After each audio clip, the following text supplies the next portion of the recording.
Hola a todos, muy buenas tardes. Bienvenidos a Etopía, bienvenidos a esta sesión inaugural de la Bienal, de la 16ª Bienal Española en Arquitectura. Soy Daniel Sarasa, director de la Fundación Zaragoza Ciudad del Conocimiento, una de las instituciones que impulsan Etopía, un centro municipal del Ayuntamiento de Zaragoza, junto a Fundación Ibercaja, las dos universidades de la Comunidad Autónoma, la Universidad de Zaragoza, la Universidad de San Jorge. En primer lugar, quería excusar a nuestro consejero del Ayuntamiento de Zaragoza, Carlos Jimeno, que no ha podido venir hoy aquí por motivos de agenda, y daros la bienvenida en nombre de tanto del Ayuntamiento como de Fundación, en definitiva, daros la bienvenida en nombre de este centro. Agradecer a todos los que habéis venido, especialmente a los que habéis venido de fuera, los comisarios, los intervinientes en la mesa redonda de después, a Jan Richter, que va a intervenir también, y a Carlos Turegano, que es el decano del Colegio Oficial de Arquitectos de Aragón, y a Elena Calama, que es su directora general de Arquitectura y Edificación en el Ministerio de Vivienda y Agenda Urbana, recién creado, de nueva creación, el Ministerio de Vivienda y Agenda Urbana. Bueno, estamos muy contentos de haber podido traer a Etopía y a Zaragoza esta actividad, este programa. Nosotros en Fundación Zaragoza Ciudad del Conocimiento este año cumplimos 20 años promoviendo la innovación en Zaragoza y en su entorno, fundamentalmente de la mano del Ayuntamiento. Y además en un campo muy relativo a lo que hoy tratamos. Somos socios de la nueva Bauhaus Europea, participamos en varios proyectos europeos de la New European Bauhaus y además desarrollamos una docena más de proyectos europeos en ámbitos como el arte, la tecnología, la sostenibilidad, la ciencia ciudadana o las Smart Cities. Y desde el principio, desde que RAI nos habló y nos invitó a conocer el proyecto y la posibilidad de traer la Bienal a Zaragoza, rápidamente vimos que encajaba porque la Bienal se ocupa de las ciudades del medio plazo, ¿no? Y él me explicaba, y los comisarios también, que querían un poco huir también de las capitales, de Madrid y Barcelona, de esas ciudades que avanzan pues a ritmo vertiginoso y también como grandes atractores, y plantearse itinerar la exposición y el programa a ciudades de otro tamaño y probablemente de otro ritmo, pero no de menos ambición. Nosotros con Sevilla, que es el origen de esta exposición, y con otras ciudades, pues compartimos también la ambición de ser ciudades en primera línea de Europa y que podamos competir en calidad de vida, en empleo, en arquitectura, en diseño urbano y en calidad urbana en general, en las mismas condiciones que cualquiera. Y no solo la Bienal encaja con Zaragoza, sino que creo también que encaja perfectamente con Etopía como centro de arte y tecnología, porque la arquitectura, en definitiva, también tiene esa componente híbrida ya desde Vitruvio, ¿no? de tecnología hibridada con el arte. Y esta hibridación ha llegado hasta nuestros días y lo demuestra precisamente el lugar donde estamos. Estamos en el auditorio William Mitchell, que sabéis que fue el decano de la Escuela de Urbanismo y de Arquitectura del MIT y fue el autor precisamente del libro Etopía sobre las ciudades del futuro, las ciudades de hoy en día, realmente las ciudades en las que vivimos hoy, ¿no? Uno de los muchos padres a los que se atribuye ese concepto tan desnaturalizado de las Smart Cities, ¿no? Y como centro de producción y pensamiento urbano, es para Etopía y para nuestra fundación un honor acoger esta programación de la Bienal, porque este tipo de centros de carácter híbrido como Etopía, que se ha concebido como un centro de creatividad, emprendimiento, innovación para diseñar la ciudad en la era digital, encaja perfectamente y son fundamentales en la implementación de la nueva agenda urbana que tenemos por delante. Sin más, espero de verdad que disfruten con la jornada de hoy y con la mesa redonda y con la presentación y, por supuesto, con la posterior visita que haremos a la exposición en primicia. Así que tengo el placer de darle la palabra a Carlos Turegano, decano del Colegio de Arquitectos de Aragón. Gracias, Carlos. Hola, buenas tardes. Muy brevemente, para que estas intervenciones institucionales te traigan el menor tiempo posible a lo importante que es la mesa y la inauguración de la exposición y el paseo que por ella nos podamos dar luego. Bueno, simplemente desde el Colegio de Arquitectos de Aragón, pues daros la bienvenida a nuestro ámbito territorial. Como decano es una satisfacción, evidentemente, que esta exposición de la Bienal comience precisamente su itinerancia en Zaragoza. Quiero agradecer en nombre de la presidenta del CESCAE, del Consejo Superior de los Colegios de Arquitectos de España, a quien hoy también represento porque no ha podido asistir por problemas de agenda, el compromiso de las instituciones, del Ministerio, con las bienales, ya en su 16ª edición. Y finalmente, reiterar la voluntad y la vocación del CESCAE por acercar la arquitectura de calidad a la ciudadanía. Creemos que esta muestra, esta exposición, esta bienal, esta exposición va a ser una magnífica ocasión para ello. Y yo, sin más, doy la palabra a la subdirectora general de Vivienda, Elena Calama.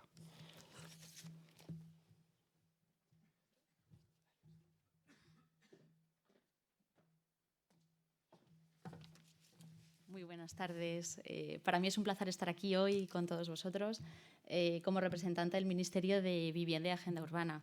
Estoy contenta y estoy orgullosa de estar aquí hoy porque las bienales, y en concreto la Bienal Española de Arquitectura y Urbanismo, la BEAU, como la llamamos nosotros, es un pilar básico desde hace 3 décadas, empezaron en el 91, en el área de difusión de la arquitectura de nuestro ministerio, y además es un área cada vez más ambiciosa, inmersa en el proyecto que a lo mejor conocéis de la creación de la Casa de la Arquitectura, que es un museo perteneciente a la Red Estatales de Museos, que se creó mediante Real Decreto aprobado por Consejo de Ministros el pasado 19 de diciembre y que inauguramos un día antes, el 18 de diciembre, en la Arquería de Nuevos Ministerios. Por lo tanto, ese compromiso por parte del Ministerio relacionado con la difusión de los valores de la arquitectura, de la calidad de la arquitectura que influye de manera íntima en la calidad de vida de las personas, siempre va a estar ahí, y por eso siempre queremos estar presentes en nuestras bienales, porque son el máximo exponente de ello. La Ley de Calidad de Arquitectura, que se aprobó un año antes que la Casa de la Arquitectura, en el 2022, recoge esos valores que consideramos esenciales porque, como decía, influyen en la calidad de la vida de las personas. Y es que el lema con el que se convocó el concurso de comisariado al que se presentaron María, Juanjo y Ángel a esta convocatoria era «Somos la arquitectura que vivimos». Y realmente el Ministerio confía mucho en ese lema, y además su propuesta encajó absolutamente con lo que se estaba esperando de esta Bienal. Y es que todos somos conscientes que la arquitectura en la que vivimos influye no solamente en nuestra calidad de vida, que es como lo general, pero también obviamente en nuestra salud, en nuestro confort, en nuestro bienestar, salud, por no decir humor incluso. Entonces, intentemos difundir los valores de la arquitectura relacionados con esta calidad de arquitectura, y por lo tanto nuestro mayor compromiso por parte del Ministerio con ello. Alabo la propuesta de medio plazo de los comisarios, que considero que tiene todos esos valores, y además planteaban un proyecto que defendía pues, una nueva cultura arquitectónica relacionada con lo que fuera más responsable, más solidaria, más sostenible y con un impacto en lo que veníamos hablando en la vida de las personas. Entonces, esa visión realista pero también ambiciosa de la propuesta a medio plazo, con un escenario temporal que era presente-futuro, y yo creo que todo eso pues, encantó al jurado, y por eso hoy estamos aquí con un proyecto de comisariado que comenzó en ese momento de selección y que habéis ido desarrollando luego las diferentes propuestas, contenido, catálogo de la Bienal, y que no dudo en decir a todos los que estáis aquí, que vais a ver seguramente luego la exposición, en que merece la pena, porque podríamos decir que seguramente el contenido contiene valga la redundancia, los mejores exponentes de la arquitectura de los últimos 2 años de nuestro país. Entonces creo que eso es valioso, y además con una visión que compartimos relacionada con la vida de las personas. Entonces, mi enhorabuena también a los comisarios por ese enfoque, porque creo que es muy valioso, y por lo tanto mi invitación a todo el mundo a visitar hoy y el resto de los días la exposición, porque creo que merece la pena. Es la primera itinerancia de la exposición aquí en Zaragoza. Me alegro mucho de que sea en este momento el inicio de unas semanas de reflexión sobre arquitectura y urbanismo y el espacio construido aquí en esta ciudad, y por lo tanto me congratulo de ello. Y por otra parte, luego además también nosotros estamos expectantes porque desde el Ministerio nos gustaría que hubiera una itinerancia en la arquería de los ministerios, en la Casa de la Arquitectura a final de año, así que esperamos con ansia este momento. Nada más, gracias a Centro Utopía y al Ayuntamiento de Zaragoza por dejar que estemos hoy aquí, porque estamos encantados de poder estar. Gracias también al Consejo Superior de Colegios de Arquitectos, de Colegios Oficiales de Arquitectos de España y a su Secretaría Permanente, que siempre están al pie del cañón en la organización de las bienales y, por lo tanto, estamos muy orgullosos de trabajar con ellos. Fundación Arquea, porque nos ayuda con el tema de la edición del catálogo y, como no, pues al equipo de difusión de arquitectura, al equipo del Ministerio, que también siempre está al pie del cañón apoyando las bienales de arquitectura. Gracias.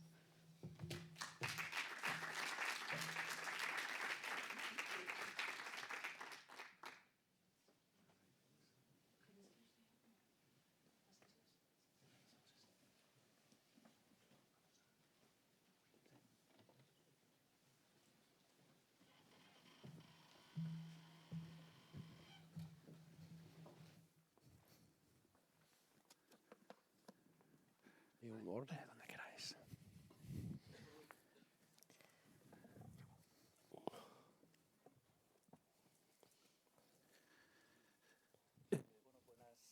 Buenas tardes a todos. Vamos a comenzar ya con la mesa redonda. Presento, muchos ya me conocéis, soy Raimundo Bambó y quería también comenzar agradeciendo a todos por vuestra asistencia y luego a María, a Juanjo y a Ángel por su confianza para permitirme para moderar esta mesa. Antes de presentar a los intervinientes, quería también incidir, yo creo que en la pertinencia de estar donde estamos. Ha hablado Daniel de esto, de por qué Zaragoza está en una... comienza la itinerancia de una bienal que trabaja a medio plazo, fuera quizá de los focos vertiginosos de Madrid y Barcelona, pero también la pertinencia de estar en Etopía. En un principio, cuando se planteó qué sitio de Zaragoza podríamos trabajar, yo creo que precisamente por esta cuestión del medio plazo, se consideró evitar los centros expositivos consolidados o instituciones con una trayectoria larga y pensar en laboratorios que ofrecieran lugares en los que repensar cuestiones relativas a la ciudad, a la arquitectura y al urbanismo. Y Etopía es precisamente eso, es un laboratorio con una serie de actividades que está desarrollando, podemos pensar en la mistura, en el ciclo de entropía, el ciclo de miradas hacia un cine de proximidad, las residencias artísticas, el laboratorio de sonido, los laboratorios César, todo actividades muy necesarias y que desde luego hacen una ciudad mejor. Etopía, también lo ha dicho Daniel, es un centro de arte y tecnología y no se puede entender la arquitectura sin ninguna de las dos. Paso a presentar a los miembros de la mesa. Tengo aquí a mi izquierda a Jens Richter, es socio del estudio Herrero Richter y viene en su condición de premiado por la obra del Museo Munch en Oslo. El estudio Herrero Richter es un estudio de referencia para todos y que lo lleva siendo desde hace mucho tiempo. Tiene una práctica global y el museo en Oslo yo creo que es una buena muestra de ello, pero también con proyectos en China, en Francia, en Estados Unidos, en Colombia, en Argentina, pero también otras obras en entornos más próximos o con escalas más abarcables, como pueden ser las galerías de arte en Madrid, en Bilbao, viviendas mínimas en Ávila o en Mallorca. Yo creo que el trabajo de estudio hace que sea todavía más atractivo. Está también Ángela Juarranz, que viene en representación del jurado de la categoría de obras de la 16ª Bienal. Es doctora arquitecta, profesora en la Escuela de Madrid, en la UPM, y además, visiting scholar en Columbia, en Nueva York, invitada en distintas universidades, una labor investigadora reconocida por múltiples becas de la Academia de San Fernando, de Arquia, entre otras, y que también combina toda esta actividad con la práctica profesional en Arranz Arquitectos. Está Uriel Fogué, premiado en la categoría en la categoría de investigación y difusión por su ensayo, que estáis aquí, este libro, altamente recomendable, los que no lo conozcáis. Las arquitecturas del fin del mundo, cosmotécnicas y cosmopolíticas para un futuro en suspenso. También es doctor arquitecto por la UPM, es profesor allí, en la...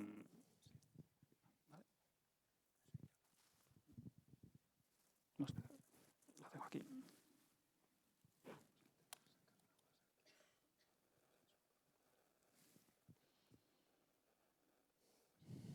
Sí, vale, gracias. El micro lo dejo en la mesa. Perfecto, gracias. Sí, Uriel, estábamos de momento en tu trayectoria en la UPM, pero también eres profesor en la Europea de Madrid. Era, bueno, y en la USANA también has estado. Fundador del Gabinete de Crisis de Ficciones Políticas y bueno, también codirige la Oficina de Arquitectura ELI, donde bueno, pues pones en práctica las cuestiones en torno a las que reflexionas. Está Patricia Di Monte. Es bueno, una voz externa al estricto ámbito de la Bienal, o por lo menos de esta Bienal, no tanto de otros años donde sí has tenido representación, con un amplio conocimiento de la ciudad, de sus áreas de oportunidad, desde una mirada que es a la vez desde dentro y desde fuera, y que sin duda va a enriquecer la conversación. Arquitecta por el IUAV de Venecia, máster en la UPC y bueno, pues fundas en 1988 el estudio Grábalos Di Monte con Nacho Grábalos. Y bueno, vuestra fama os precede allá donde vais, ¿no? Con un proyecto piloto, yo creo que tan afortunado como esto no es un solar. De hecho, bueno, pues cuando nos movemos, quienes somos de Zaragoza, por allí en ámbitos arquitectónicos o urbanísticos, no nos preguntan tanto por la estación o por el pabellón puente, sino que nos preguntan muchos por esto no es un solar.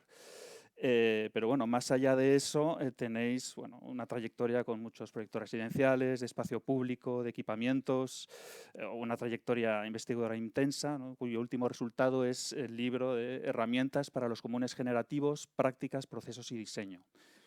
Y por último está también Sergio Sebastián, otro de los representantes locales en el cartel, premiado en la categoría de obras por la restauración de ermitas en el Camino de Santiago Francés por Aragón, también bien conocido por todos los presentes. Doctor arquitecto, profesor en la Escuela de Ingeniería y Arquitectura de Zaragoza y bueno, una trayectoria investigadora, docente y proyectual que también podríamos decir que es la misma o tres capas de la misma cuestión, la que tiene especial peso la atención al patrimonio, pero bueno, también es bien conocido por otro tipo de intervenciones, ¿no? Como son una serie de arquitecturas efímeras de iluminaciones navideñas en Zaragoza, Madrid, etcétera. En el planteamiento general de la mesa, en las conversaciones que teníamos entre los comisarios y Etopía, pues pensamos cómo podíamos abrir la exposición. Una posibilidad era que cada uno de los premiados pues, nos diera una pequeña conferencia sobre su obra escrita, o su obra de investigación, su obra construida, pero bueno, lo cierto es que nos pareció más interesante poder tener un diálogo fructífero sobre algunos intereses comunes entre la Bienal y Etopía, ¿no? y el centro y la ciudad. Y bueno, los proyectos se pueden consultar en la página web de la Bienal, donde también hay una serie de conferencias grabadas que os invito a ver y bueno, y por supuesto ver la exposición que luego haremos, además con una exposición que admite muchos niveles y muchos tiempos de visita, ¿no? Desde unos breves minutos hasta poder concentrarse en cada una de estas maravillosas cajas de luz. Por lo tanto, se han acordado 3 temas de debate en la que se entrelazan los intereses de ambos, de la Bienal y de Etopía, y que permiten tejer una trama de ideas, de inquietudes y de reflexiones a distintos niveles que se han reunido bajo el paraguas de arquitectura para espacios en transición. Y yo creo que en la conversación derivarán hacia arquitectura para ciudades en transición, para territorios en transición, para tiempos en transición, aunque yo creo que si lo pensamos bien, todos los tiempos en mayor o menor medida lo son. Y estos temas son el edificio en su contexto, la atención a los valores medioambientales o la adaptación a los procesos de cambio. Yo creo que la composición de la mesa es pertinente para ello, ¿no? Para ver cómo lo habéis abordado desde vuestra obra de investigación, vuestra investigación escrita o investigación proyectual, podemos decir, que son 2 caras de la misma moneda, o también el caso de Ángela como representante del jurado, o también desde ámbitos más próximos y más cercanos, como en el caso de Patricia, ¿no? Por lo menos a priori, pero yo creo que por suerte todo se enriquece, ¿no? Ya que Sergio también representa conoce bien el contexto ámbito local. Patricia proyecta y escribe, al igual que Ángela, o al igual que Uriel, o bueno, la obra de Jens en el estudio Herrero Richter, que abarca todas las escalas y todos los programas, y bueno, además también por tu experiencia docente, yo creo que permite hablar con solvencia de prácticamente cualquier cosa. Bueno, lanzo ya la primera cuestión, el tema del edificio en su contexto, ¿no? Cómo se produce la relación del edificio en el contexto en el que se sitúa. Yo creo que incluso más que cómo se produce esa relación, la capacidad que puede tener la arquitectura de entender, de hilvanar contextos, de apropiarse de los contextos o de activarlos y de construirlos.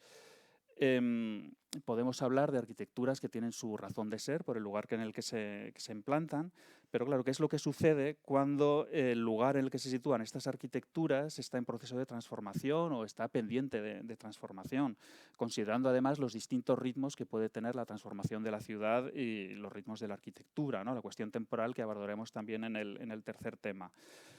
Podríamos hablar no solo de la arquitectura en su contexto físico, sino su contexto temporal o su contexto político, entendiendo la arquitectura como punto de encuentro, ¿no? Y pensando en la capacidad de los espacios en transición para convertirse en lugares de encuentro diferentes, el carácter público de la buena arquitectura, el carácter político de la arquitectura, y entender la obra de arquitectura como espacio público, como espacio común, como espacio colectivo, ¿no? En los términos de Manuel de Sola Morales. Entonces, bueno, pensaba en una serie de reflexiones a partir de vuestra obra o de vuestra trayectoria, que si os parece, enuncio muy brevemente y luego pues respondéis a esto o a lo que queráis, lo que tengáis a bien, ¿no? En el caso de Jens, ¿no? Como el nuevo Museo Munch, yo creo que es un ejemplo feliz de la relación de un edificio que se puede establecer entre un edificio y su entorno, ¿no? Como es un proyecto que construye su entorno y que es desde luego un proyecto urbano, ¿no? Yo creo que allí también fue importante, habéis hablado muchas veces, ¿no? El papel del arquitecto como mediador entre políticos, vecinos, técnicos, agentes locales, la capacidad del museo de convertirse en un lugar de encuentro y bueno, pues las estrategias que habéis adoptado para estas cuestiones. Yo creo que en el caso de Ángela, además de, bueno, es pertinente saber o que nos cuentes cómo se han abordado estas cuestiones en las obras presentadas, desde la mirada del conjunto que te permite, ¿no? Haber estado de jurado en la Bienal, de los 5 horizontes, ¿no? En los que se encuadran las obras, que son acciones comunes, escalas precisas, nuevos programas, raíces locales, lógicas constructivas, que quizás sea la de acciones comunes. Pero bueno, también en tu caso, ¿cómo te enfrentas a estas cuestiones en tu propia obra, ¿no? Los distintos proyectos, quizá los de vivienda colectiva, otras cuestiones. En el caso de Patricia, pues también cómo ves la situación local, ¿no? Incluso la situación inmediata en la que, bueno, lo que vemos fuera de las puertas, ¿no? Es un territorio en espera que está, bueno, se inicia, que está en los usos extremos con 2 instituciones culturales sólidas, pero que quizá no han tenido la capacidad de activar estos espacios, ¿no? Y cómo a partir de la experiencia de tu obra o de tu investigación, qué reflexiones puedes aportar, ¿no? Y yo creo que aquí la investigación de las herramientas para los comunes generativos, yo creo que nos puede alumbrar con muchas cuestiones. Yo en el caso de Uriel también estas reflexiones están muy presentes en tu libro, ¿no? Yo creo que el capítulo desplegar las capacidades políticas del diseño resulta, yo creo, especialmente inspirador, ¿no? Cuando nos hablas de ampliar el cosmos de lo político, desplegar el cosmos de lo político o especular sobre el cosmos de lo político. Y bueno, a Sergio también una doble pregunta, ¿no? La visión local que tienes, o en el caso del proyecto premiado, así como nos ofrecieras una explicación no tanto de los 3 objetos, de las 3 ermitas, sino desde sus espacios exteriores, desde su visión lejana, desde la construcción del recorrido, desde la construcción de umbrales, ¿no? En estas intervenciones en las que también suena la obra de otros artistas contemporáneos. Entonces, bueno, yo os lanzo esto y en el orden que queráis, pues podemos iniciar esta conversación. Vale, bueno, voy a empezar. En primer lugar, gracias por la invitación, gracias a los comisarios por la magnífica exposición y gracias a los co-visitantes aquí de esa mesa redonda. Preguntas por el Museo Munch en Oslo, sí que también forma parte de esa exposición, que sí es un proyecto especial en muchos sentidos, especial también para nosotros, porque nosotros a lo largo de un largo recorrido que nos ha producido ese proceso de ganar un concurso internacional, que era un concurso de ideas para no solo para el edificio, sino que para el barrio alrededor del museo, que estaba en plena transformación.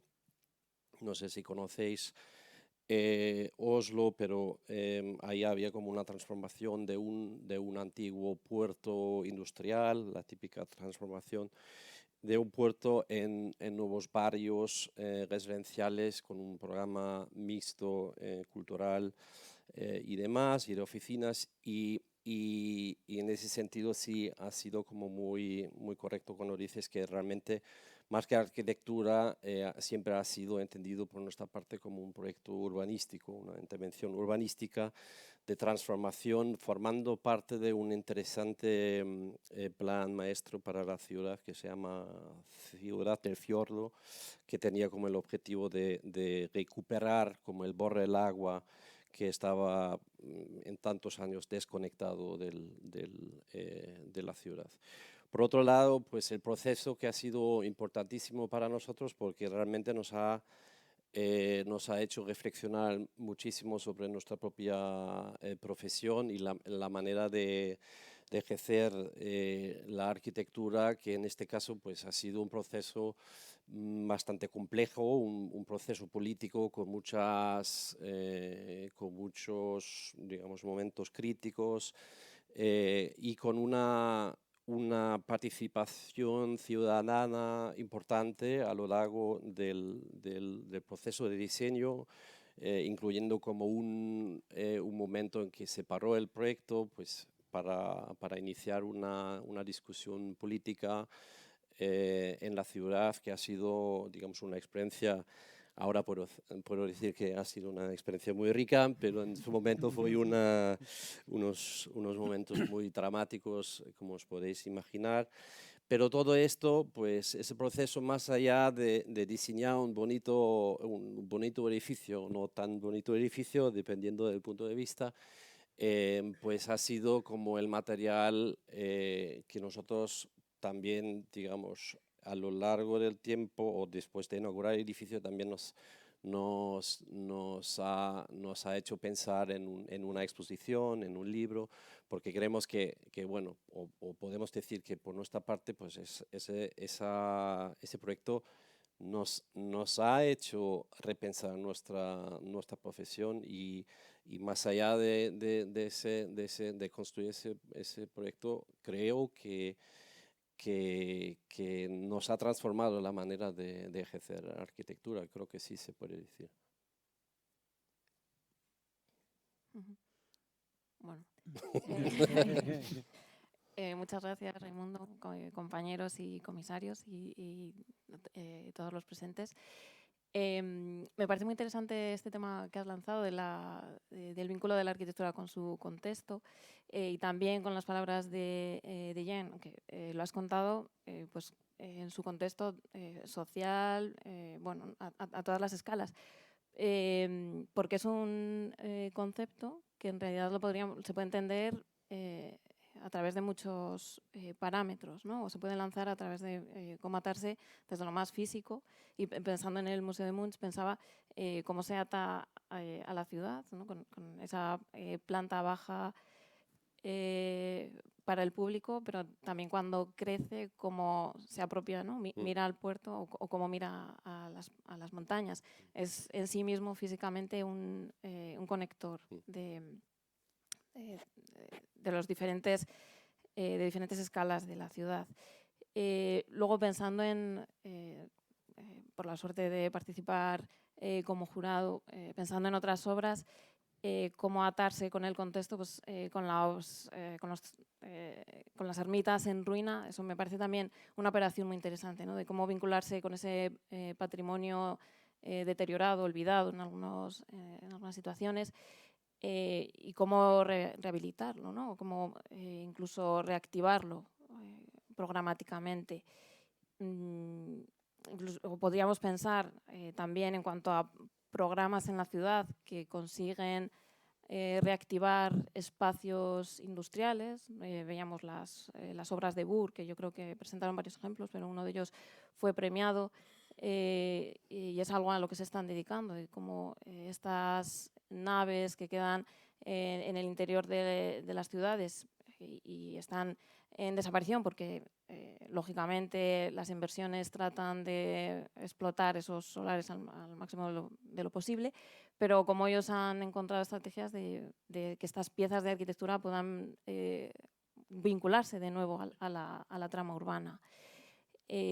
Otra forma de vincularse a la trama pues, es con las propias técnicas, ¿no? Como la obra también conlleva procesos artesanales, que era una de las ramas que proponían los comisarios,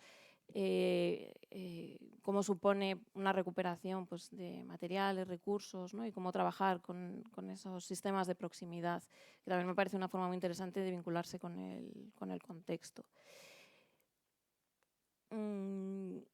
Esto se podría entender pues, con otros programas también interesantes que veíamos, como esta instalación musical en la playa de Portugal, también muy arriesgada, pero no sé, como una operación en la cual como el equipo de arquitectura puede aportar unas nuevas formas de construir con una operación efímera muy interesante.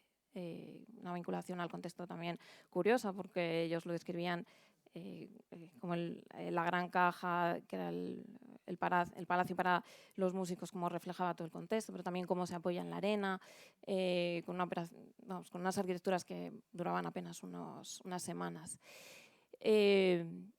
Por eso digo que me parece muy interesante, ¿no? Cómo la arquitectura se vincula al contexto desde muchas facetas, que yo creo que es algo en lo cual todos los proyectos premiados pues, han tratado de hacer el máximo posible con las herramientas del proyecto. Y en la práctica profesional personal pues, viene también un poco por ese hilo de tratar de hacer lo máximo con lo que tenemos más cerca, ¿no? Pues pensando en algunos de los proyectos, como mencionabas, de vivienda colaborativa, lo planteábamos con madera pinosoria, ¿no? Como trabajando siempre con las empresas próximas y cómo eso ya aportaba pues, unos beneficios energéticos de proximidad bastante altos. Pero creo que es una línea muy interesante en la que trabajar, como esa vinculación al contexto pues, nos abre posibilidades de conexión social, también apertura a escuchar a nivel político, institucional, material. Lanzo. ¿Sigo yo? Pues bueno, me sumo a los agradecimientos. Por no ser pesado, vamos al tema. A ver, yo diría tres cosas en relación a esta pregunta. Y te agradezco mucho además la pregunta porque no se me hubiera ocurrido cómo entrar desde ese capítulo del libro y me parece que es una intuición bonita, ¿no? Lo que planteas. El juego este que hacíamos en ese capítulo entre el repliegue y el despliegue con Fernando Domínguez Rubio, el sociólogo con el que está escrito a cuatro manos ese texto, planteaba una idea como, bueno, que en realidad es muy obvia, pero que es que la mayoría de los, y que hemos testado en proyectos en el estudio, ahora pongo algún ejemplo, es que la mayoría de las veces se ha pensado que podemos replegar en el espacio, digamos, configurar la materia para replegar, pues no sé, sus funciones, un proyecto funcional, una instrucción política, lo que sea, ¿no? Todo esto, digamos, que ha sido la manera habitual en la que el diseño ha tendido a relacionarse pues, con la arquitectura, con el programa, que es con esta idea de repliegue, ¿no? Como de inscripción, ¿no? De meterle ahí el programa. Sin embargo, la propuesta del artículo es qué pasa si lo pensamos desde el despliegue, desde lo que no sabemos, desde explorar su potencia. Y, por ejemplo, en el estudio esto lo vimos muy claro y fue una confirmación que se escribió un poco a la vez que esos textos. En el proyecto de la estrategia urbana para el Festival de Veranos de la Villa, que es un proyecto hecho en equipo con Malalque Quejian, que es la comisaria, y un grupo de gente amplio. Pero es un proyecto que nos invitan a repensar la posibilidad de complementar las estaciones bases de este festival que solían tener lugar en el centro de Madrid con periferias, ¿no? Entonces nuestra propuesta fue decir, ¿qué pasa si en realidad no hay centro? Si en realidad es una especie de evento nómada, le llamamos urbanismo fantasma, donde aparecían y desaparecían cosas a lo largo de la ciudad. Y en esas estrategias, cuando había que pensar intervenciones concretas en espacio, lo más interesante es que justo ahí descubríamos que lo más interesante surgía en los despliegues, no en los repliegues. Por ejemplo, cuando actuamos uno de los puentes del Manzanares. Puente claramente tiene como replegada la función cruzar de un lado al otro, ¿no? Como si los espacios públicos generalmente tienen una especie de instrucciones de usos que lo reconocen muy bien las normativas urbanísticas, por ejemplo, ¿no? Ese puente está claro que su función es cruzar de un lado al otro. Pero se diseñó con el equipo un desfile de moda de Mariake Fischerman, donde además se alteró un poco, ¿no? Los modelos se colocaban en la arquitectura del puente junto con toda la parte escultórica del puente y eran los ciudadanos los que desfilaban mirando, no sé, de repente un puente se desplegaba como una pasarela de moda. O una pieza en la que se invitaba a Sara San Gregorio y Laura Bañuelos, a artistas de artes vivas, a desplegar el espacio de la casa de campo como un dormitorio para hacer una especie de pijama party gigante con niños, donde eran los niños los que invitaban a los padres y entonces se convertía en un dormitorio gigante colectivo en el que se contaban historias de miedo, se pasaba una noche, era un despliegue de cosas que no están, digamos, en esas instrucciones de uso del espacio. O cuando se programó el Paseo de la Castellana, ¿no? El eje norte-sur así principal de la ciudad, como una super rolling disco con un DJ señor Lobo pinchando y se invitó a todas las comunidades de patinadores y de repente se desplegaron programas, ¿no? Entonces, esa idea se pasaría por entender el contexto no como algo sagrado, como algo que está ahí latente y que el arquitecto tiene que descubrir gracias a su pericia o su capacidad bien entrenada en una buena escuela de arquitectura a través de la disciplina, sino en cuidar la potencia y en permitir que pase lo que no sabemos que puede pasar. Esta sería mi primera respuesta, las otras van a ser más breves. La segunda sería, muchas veces nos hemos encontrado, por ejemplo, en otro proyecto en el estudio, el proyecto Save the Children está en una plaza en Vallecas, en la que cuando llegamos allí hablamos con los vecinos un poco y tal, nos dicen, pero bueno, ¿aquí qué vais a hacer? Porque aquí hay un edificio que decían ellos, que es como cubano, como de aspecto cubano. Tenemos el típico edificio de ladrillo racionalista madrileño ochentero, tenemos edificios antiguos de principios del siglo XX, tenemos edificios en ruinas, una promoción que se está acabando, que era el contexto en un barrio como Vallecas, que por otro lado tiene una tradición de barrio muy potente, ¿no? Claro, ahí descubrimos que la estructura de ser contextualista no era ser mimético, porque mimético ¿a qué? O sea, ¿cuál es el principio en este tutti frutti o patchwork de texturas, de historias, de narrativas, de modos de usar la calle? Entonces, ahí optamos por una estrategia que era, si es un contexto tan plural, participar del contexto significa participar de esa pluralidad y, por lo tanto, multiplicar lo que ya está súper multiplicado, ¿no? Por lo tanto, quizá una idea interesante es que el contexto nunca es un contexto, sino que son muchos, es una idea plural por sí misma, ¿no? Y luego lo último que quería decir, que a lo mejor lo podemos vincular con el segundo tema que has planteado, es que en términos ecológicos la idea de contexto está muy desafiada o por lo menos está muy expandida, ¿no? Es decir, que cuando hacemos cualquier propuesta de arquitectura, esto es una obviedad, pero es importante entenderlo, es que estamos diseñando o interactuando con varios contextos. Una es el contexto circundante, que hay buenas pruebas en todas estas obras que vemos aquí, y también estamos a la vez diseñando o participando en una especie de metaproyecto colectivo, que es el diseño del planeta, y donde muchas de las intervenciones arquitectónicas que estamos haciendo aquí y ahora en esa plaza de Vallecas están afectando a un oso panda, es decir, están generando unas relaciones de intraescalaridad muy potentes en términos espaciales y temporales. Es decir, que no solo lo que está pasando en Vallecas está afectando a China, por ejemplo, sino que no está pasando ahora, sino que pasará a las futuras generaciones de osos panda chinos, ¿no? Pero a lo mejor esto lo hablamos en el siguiente bloque mejor, ¿no? No, pero yo creo que incorporas la cuestión temporal, además en dos tiempos muy, muy distintos, ¿no? Lo inmediato, como en esas activaciones instantáneas casi, y luego pues esos tiempos largos de los que hablaremos más adelante. Pero yo creo que la primera, la de la activación inmediata, la de actividades temporales, yo creo que enlaza muy bien con el trabajo de la investigación de Patricia. Sí, justamente el factor tiempo es fundamental justamente para esta ciudad, las ciudades en espera, ¿no? De las que nos hablaba Lynch, esos espacios que están a la espera justamente de de ser reapropiados por el ciudadano bricoler, quizás, ¿no? Que espera de Colin Rowe. Entonces, lo que hemos intentado hacer en esta investigación europea financiada con fondos Horizon 2020 es justamente intentar ligar todos los factores, el contexto edificado, sobre todo de espacios residuales, derivados de tiempos de la crisis, fundamentalmente por la sobreposición, ¿no? Y los cambios de usos de las ciudades, especialmente en contextos industriales o áreas militares o exconventos, y cómo estos espacios podrían encontrar una nueva vida. Y justamente lo que hemos intentado es imaginar qué herramientas se pueden ofrecer tanto a las administraciones públicas como a la ciudadanía, y nos poníamos un poco como puentes, ¿no? Cómo poder abrir canales para que justamente pudiera el ciudadano mismo encontrar un espacio vacío, como si fuera un píxel, y transformar estos vacíos urbanos como en espacios de grande oportunidad. Y entonces allí, claro, entran diferentes factores temporales, diferentes escalas. La escala de lo inmediato, ¿no? de la reactivación con posibles estrategias de urbanismo táctico o de intervenciones de acupuntura urbana, con estrategias más a corto plazo, como pueden ser a través de los pactos de colaboración entre la ciudadanía y las administraciones públicas. Nosotros mismos la hemos experimentado en Italia con un concurso, con el primer parque que ha sido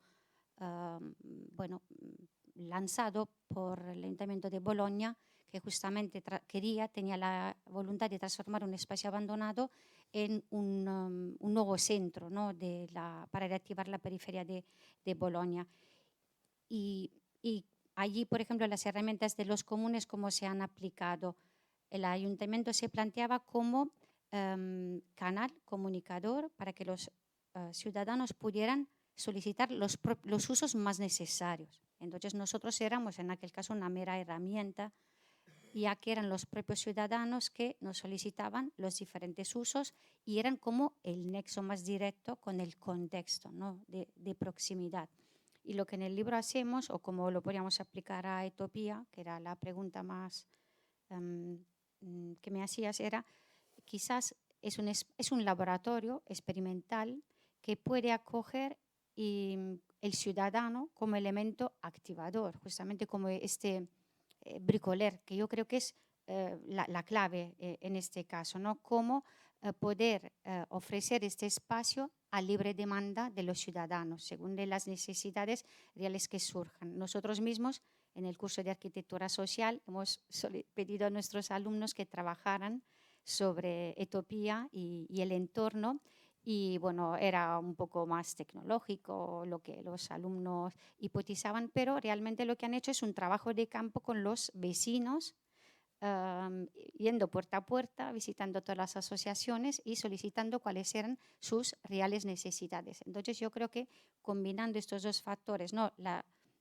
Los espacios en espera con el ciudadano bricoler, yo creo que podemos generar un nexo posible, también porque al final lo que las administraciones, bueno, por lo menos en el libro a lo que se aspiraba era que las administraciones abrazaran los ciudadanos, acogieran al ciudadano y lo acompañaran, justamente porque los procesos de reactivación de estos espacios son extremadamente complejos y por lo tanto lo que se planteaba era que se pudiera acompañar en todas las fases, que lo definimos como steps, al ciudadano que fuera deseoso de reactivar uno de estos espacios en espera, como puede ser, por ejemplo, todo el contexto colindante de Etopía. El ciudadano es la clave. Bien. Bueno, pues buenas tardes también a todos. Agradecimientos, me sumo a todos los que estáis aquí, por supuesto a los comisarios, a las autoridades. Bueno, el contexto en nuestro proyecto, pues yo no sé, no fue un proyecto de arquitectura, luego lo ves con el tiempo, en el fondo fue un proyecto de contexto, ¿no? Ahí acudimos engañados, como el que dice. Y eso lo ves con perspectiva, lo ves con el tiempo. En el fondo lo que se nos encargó fue el trabajo habitual del arquitecto, esta metáfora del alfarero que le da forma al molde, cuando realmente lo que tiene que contener es el espacio. Donde está trabajando es en el espacio, pero siempre desde la periferia, desde ese límite.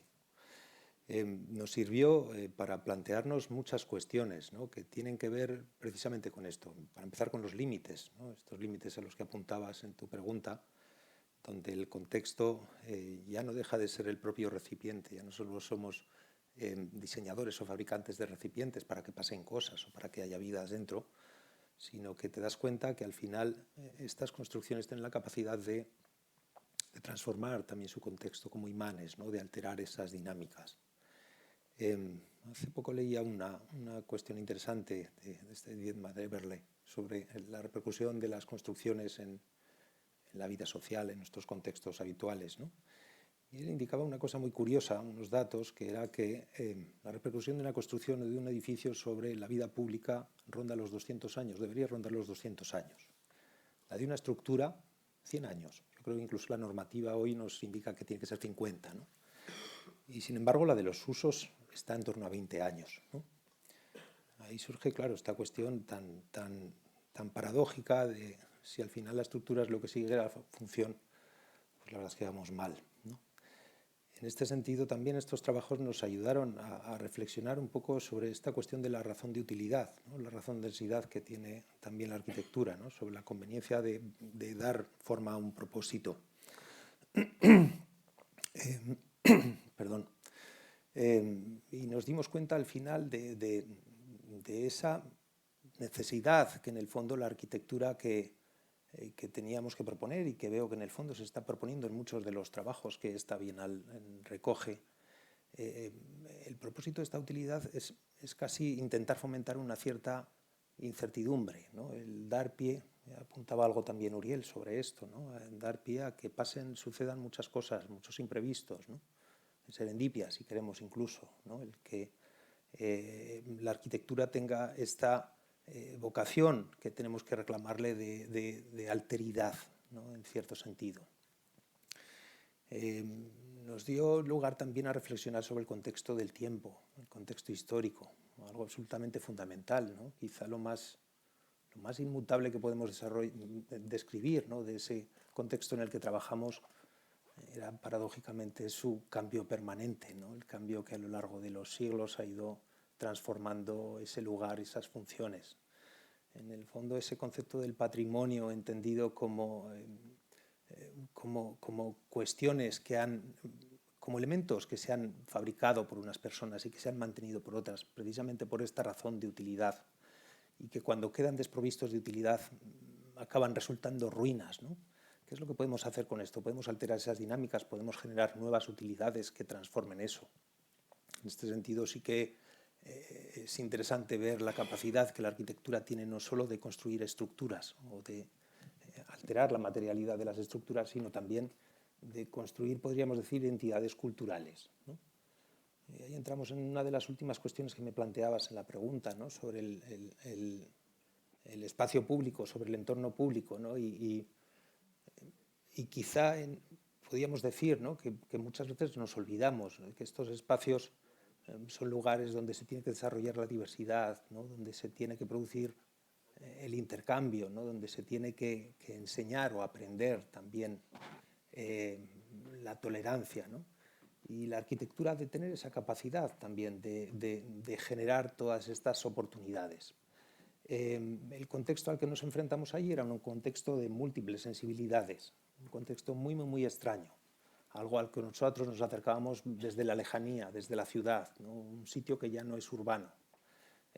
Teorizar muchas veces sobre estos lugares desde la comodidad de la ciudad o desde este carácter más urbanita, pues puede resultar, y nos hemos dado cuenta de ellos, pues desde luego muy a priorístico, ¿no?, muy frívolo, ¿no?, y que uno se acerca allí con unos ojos objetivos y acaba empapándose de una tremenda subjetividad, ¿no? Es difícil no embaucarse o dejarse embaucar por todo lo que en ese lugar sucede, tanto espacial como material como temporal, ¿no? En este sentido, pues retomo casi la idea del comienzo, ¿no?, de que en el fondo este proyecto forma parte de un proyecto más amplio que hemos visto luego, ¿no?, de afección, de gran afección territorial, pero de gran afección también escalar a una gente que vive allí, ¿no?, que ya no es la gran escala de la ciudad, sino que es la repercusión a pequeños municipios que tienen 4, 10, 20, 50 personas a lo máximo, ¿no? Y que la arquitectura también tiene que dar respuesta a todo ello. Muy bien, muchas gracias, Sergio. Yo creo, bueno, pensaba abrir este tema al público, pero igual lo que podemos hacer es establecer los 3 marcos de debate y luego ya lo seguimos abriendo. La segunda cuestión era la atención a los valores medioambientales. Intentaré ser más breve, ¿no? Hay una cuestión que es clave, que es la urgencia de este tema y cómo la experimentamos todo. Estaba consultando los últimos datos del Ayuntamiento de Zaragoza, algo muy específico, que son los últimos datos son de 2022, y en 2022 se registraron más de 60 noches tropicales en Zaragoza, que son con más de la mínima mayor de 20 grados. Wow. Y bueno, algo que es interesante y que nos tiene que hacer reflexionar es que no hubo el mismo número de noches tropicales en toda la ciudad. En Delicias, aquí al lado, fueron 69, en el casco histórico 67, en las Fuentes de Oliver 61 noches. Pero están también, las noches tropicales, yo creo, por desgracia, más o menos estamos familiarizados con el término, pero están las noches tórridas, con una mínima mayor de 25 grados, que en Delicias fueron 20, en la Almozara fueron 10, pero en las áreas periurbanas no fue ninguna. Entonces, bueno, vemos que estas cuestiones son más graves cuanto más pueden afectar a los barrios más vulnerables de la ciudad, ¿no? Por su densidad, por menos zonas verdes, con las viviendas peor preparadas para esto. Y bueno, por un lado se trata de una cuestión urgente, que yo creo que está por todas partes, que es omnipresente, y hay términos como descarbonización, impacto ambiental, huella de carbono, eficiencia energética, y todo el mundo de las certificaciones, LEED Oro, LEED Platino, no sé cuáles más hay, el estándar Passive House, edificios de consumo casi nulo. Bueno, yo creo que son cuestiones que son pertinentes, pero que quizá en ocasiones pueden adolecer de una falta de visión global, ¿no? Y la diferencia que hay entre la atención al medio ambiente, la sostenibilidad y la eficiencia, que son cosas distintas. Y aquí, viendo los vídeos de la Bienal, de las reflexiones de Sevilla, se hablaba que la arquitectura que habitamos hoy se pensó para unas condiciones climáticas que no son las que tenemos, ¿no? Y la arquitectura que estamos proyectando hoy se vivirá en unas condiciones que tampoco son las que tenemos ahora. Las preguntas abiertas, en el caso de Jens o de Sergio, en tu caso, Sergio, no tanto en las ermitas, ¿no?, como en el resto de tu obra. En el caso de Jens, sí, por supuesto, en el museo o en otros ejemplos, ¿no? Yo creo que el museo es paradigmático en este sentido, pero también el museo, en un proceso de 13 años, ¿no?, desde la elaboración del concurso hasta su construcción y su inauguración, también las actitudes han ido cambiando, ¿no?, con este tiempo. A Patricia, yo creo que es hablar de una cuestión clave no solo en la arquitectura, sino también en el espacio público. Y cómo entiendes que ha de ser el espacio público en este contexto de aumento de temperaturas, ¿no?, en veranos que van a durar 6 meses en Zaragoza, y el espacio público como mediador del clima, ¿no? Y la importancia que tiene ya no solo para el bienestar, sino para cuestiones mucho más elementales como es la salud. En el caso de Uriel y de Ángela, yo creo que vuestras reflexiones son muy estimulantes porque yo creo que aportáis 2 visiones que no son las comunes. Es muy estimulante en tu libro, Uriel, cuando nos invitas a pensar, leo, más allá de lo que pueda inscribirse dentro de las lógicas de la eficiencia, el rendimiento y la necesidad. Y también cuando nos dices que cuando el objetivo se centra en la reparación, la realidad es descrita desde su posición problemática, es decir, dame un problema para esta solución. Yo creo que esa invitación a superar la retórica de la negatividad es una actitud muy, muy fértil y muy optimista. Y en el caso de Ángela, en tu libro, en Environment, cuando propones esa construcción de un medio que responda a esta emergencia bioclimática, y es también muy estimulante cuando le das una importancia a atender cómo se enfrentan a esta cuestión desde otras disciplinas, desde artistas, desde tecnólogos. Si nos hablas del trabajo de Robert Smithson, del trabajo de Gordon Matta Clark, de las investigaciones de Banham, de Venturi o de Navarro Valdevega en su faceta más de artista, ¿no? Que yo creo que nunca entraríamos al medio ambiente, por lo menos desde ahí, pero vemos que podemos sacar enseñanzas mucho más fértiles que no el certificar los edificios como si fueran una nevera, ¿no? Y bueno, pues lanzo esto y en el orden que queráis igual podemos invertir o... Bueno, a ver, yo creo que en relación a esta cuestión del medio ambiente, ¿no? La repercusión de la ciudad, de la arquitectura en el medio ambiente, quizá ahora mismo en este tiempo de medio plazo, ¿no? De coyuntura en el que estamos demasiado obsesionados por las respuestas. Yo creo que es más interesante valorar muy bien cuáles son las preguntas que tenemos que hacer, porque todavía las estamos haciendo, ¿no?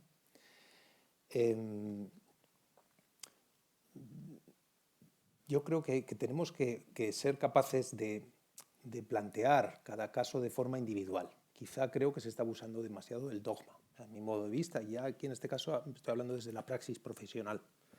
El dogma, esas verdades directamente establecidas que generan unas doctrinas, y esas doctrinas todos seguimos a pie juntillas, ¿no? Quizá en esta discrecionalidad que considero que debe ser necesaria a la hora de abordar los distintos proyectos de arquitectura de forma independiente, se deben atender cuestiones muy diversas. Y me explico, por ejemplo, la diferencia entre lo que podemos decir que tenemos ya construido, la gestión de lo ya construido, frente a lo que tenemos que construir. Las estrategias, los planteamientos son completamente diversos.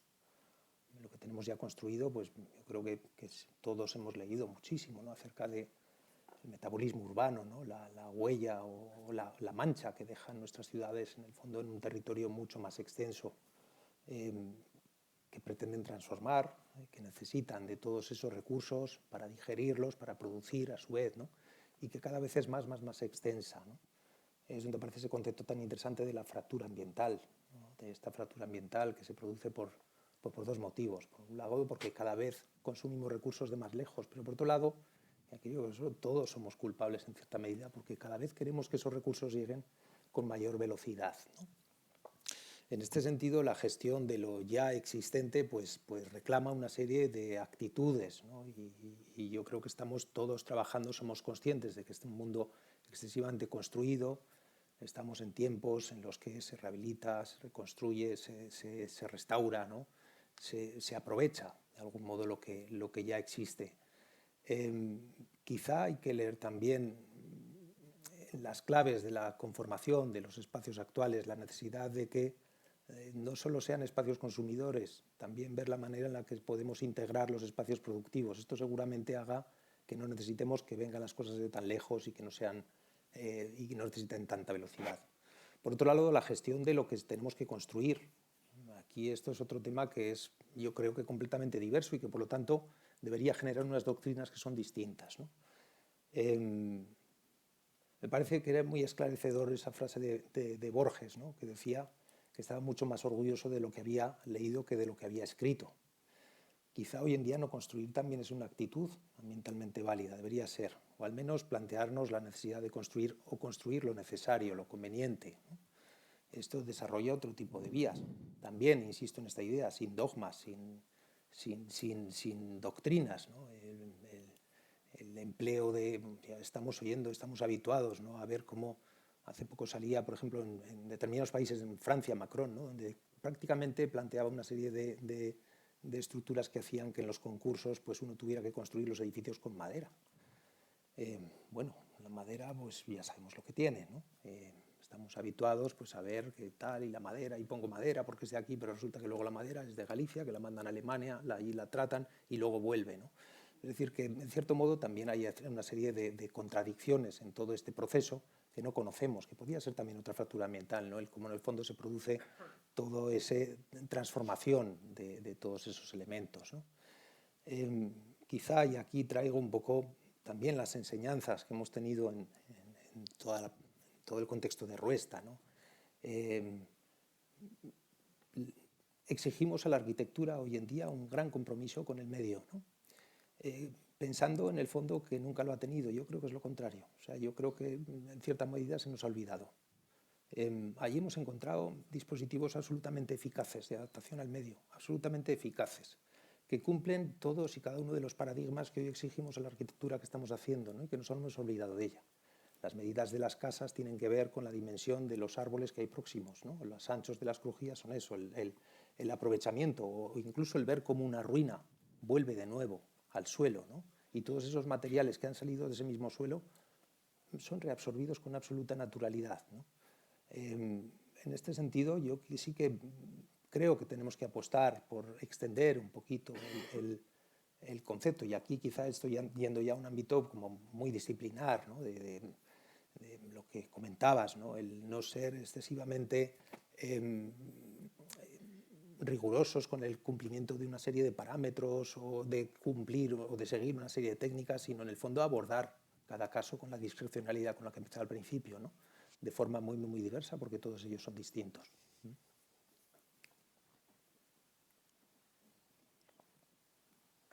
Hoy leía que el antropocene todavía no lo podemos establecer, ¿no? Como una nueva era. Eso me ha llamado mucho la atención porque toda la última producción sobre la huella, ¿no?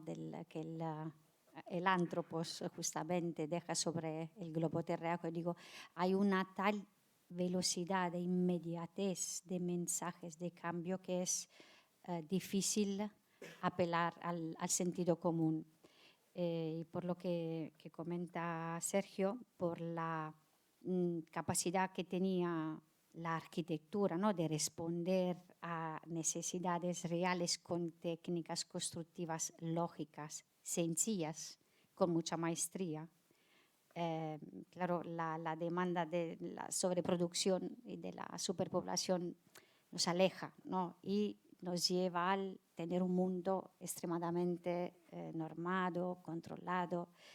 Desde el punto de vista del espacio público hay unas medidas muy básicas que nos pueden ayudar, ¿no? a ser más vivibles, como es el empleo, ¿no? De un mayor porcentaje de porosidad.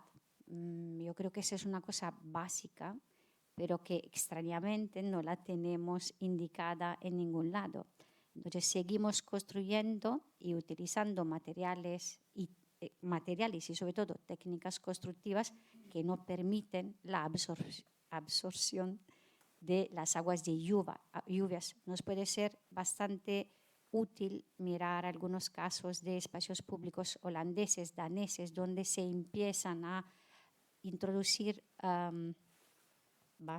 depósitos de agua en las plazas, justamente para tener la capacidad de recoger agua para poderla posteriormente emplear para riego. Yo creo que hay una necesidad de reconsiderar, sobre todo para lo que concierne a la ciudad de Zaragoza, de excesiva exposición de materiales no porosos, no permeables y de mucha superficie que está expuesta al asoleo. Entonces, sería interesante quizás, no sé si hay datos, no sé ni siquiera si hay estudios, ¿no? De qué porcentaje tiene la ciudad de Zaragoza y cuál es el índice de porosidad, se me ocurre. Que quizás en relación a lo que podría contribuir, podría ser una medida sencilla. Hay muchos movimientos en Europa increíbles, tipo el de pavement, muchos colectivos que se dedican a generar espacios públicos simplemente levantando asfalto, levantando capas de hormigón. Hay, bueno, no recuerdo cómo se llama, Coloco en París, que hace unas cosas increíbles justamente para permitir a la naturaleza reapropiarse de lo que inicialmente era su espacio. Hay muchas iniciativas interesantes, pero yo creo que esta idea de poder introducir, ¿no? mayor superficie porosa la llaman Sponge City, ¿no? en Holanda, y hay muchos proyectos interesantes que se podrían quizás estudiar para mejorar nuestros espacios públicos.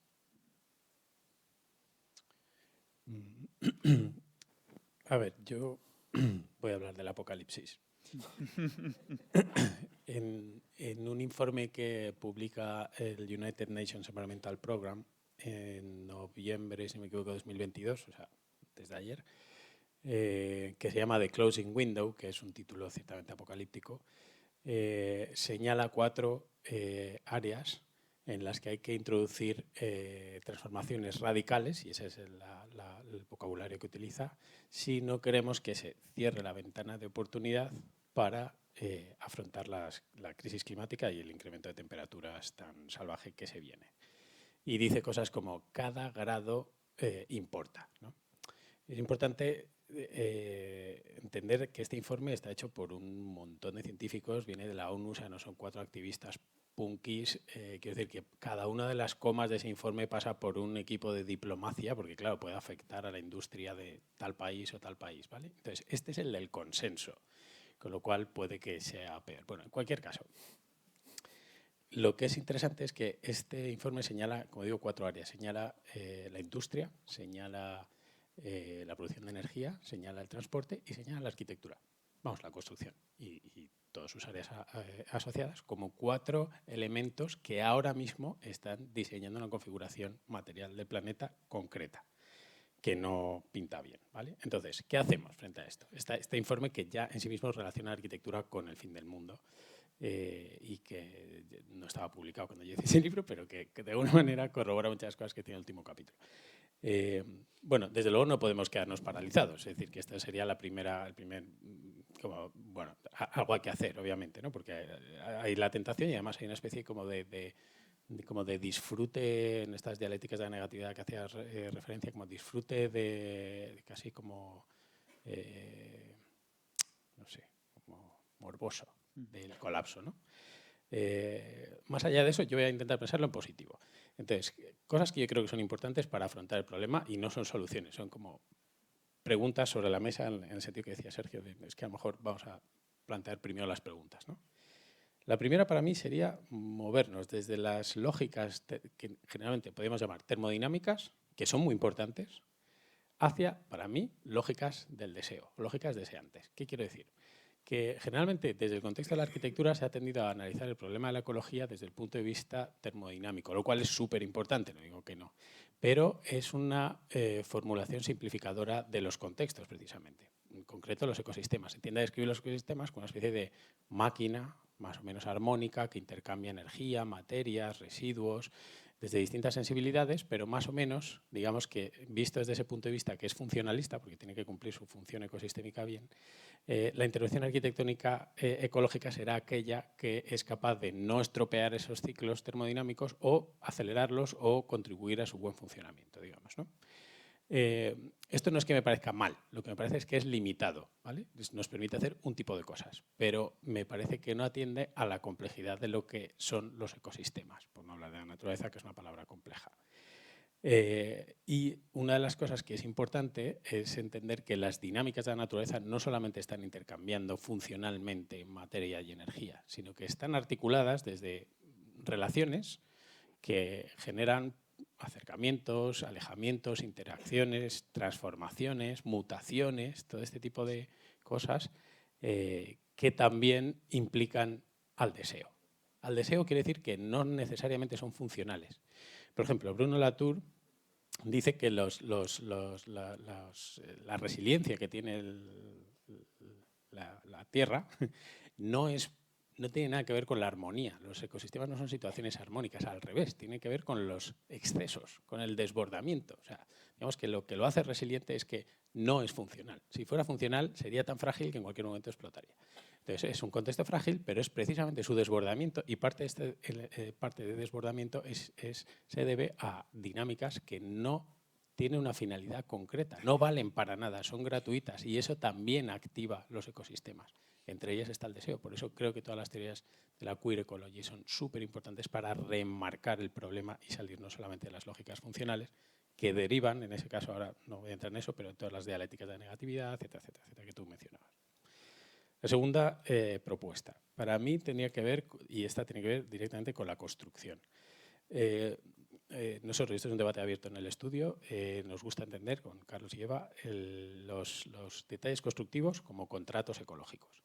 Es decir, en las prescripciones de un detalle, en las líneas, los renglones de unas mediciones, en las líneas de los planos, se están pactando relaciones ecológicas que tienen que ver con el contexto concreto y el contexto a medio y largo plazo. Entonces, esta idea, que también está muy vinculada a la descarbonización, no se puede hacer si no es entendiendo que cada uno de esos detalles es un contrato ecológico, además de muchas otras cosas.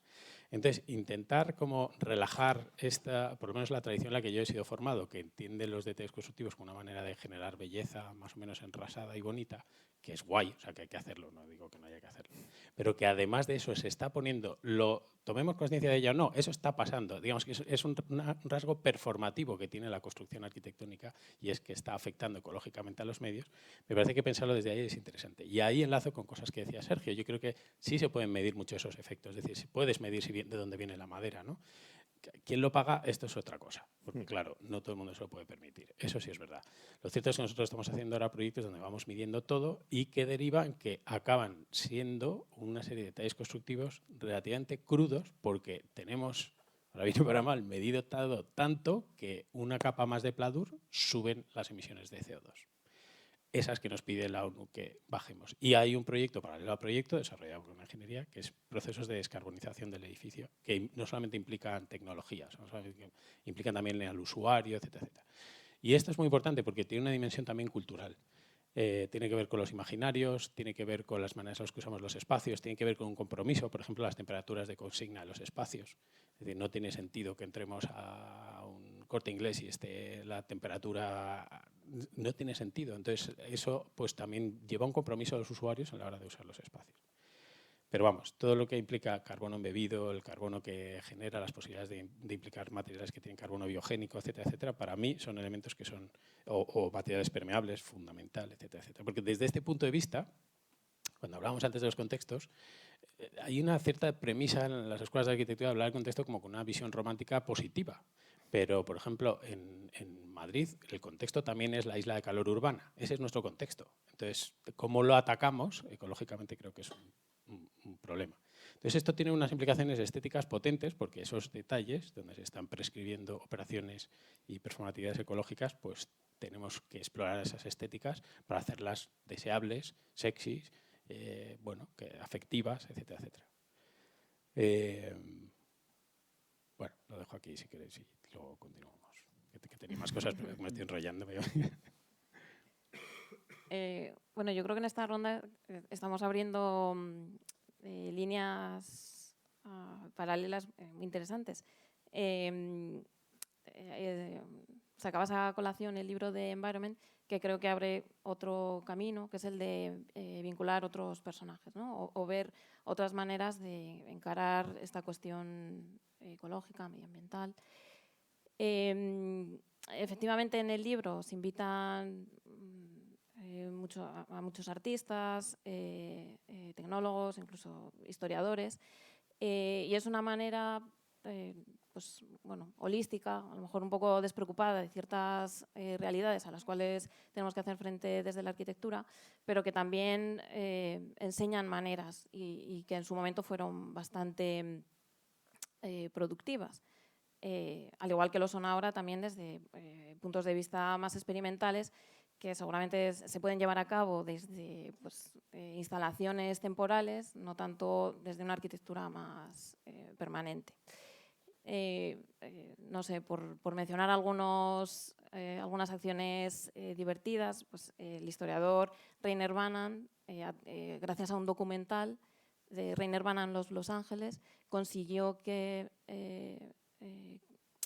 la audiencia, que el público, que los ciudadanos, no solo los académicos, entendieran Los Ángeles de otra manera, ¿no? Un espacio, bueno, una ciudad que que era pues, más bien poco atractiva porque había alcanzado una escala descomunal, que desde el punto de vista de la arquitectura no tenía ningún interés, ¿no? Era pues, bueno, una gran metrópoli, pero Reiner Banham con este documental o en paralelo con el libro consiguió que se entendiese también como un organismo que con sus diferentes estratos, pues, con la costa, las autopistas, bueno, que consiguiese tener otra forma de entenderlo. Otras acciones, que esto me recuerda al término que ha usado Patricia, del ciudadano como bricoler, pues Mata Clark, aunque él era arquitecto, pero lo hizo más como un ciudadano interesado por activar su propio barrio, pues compró un antiguo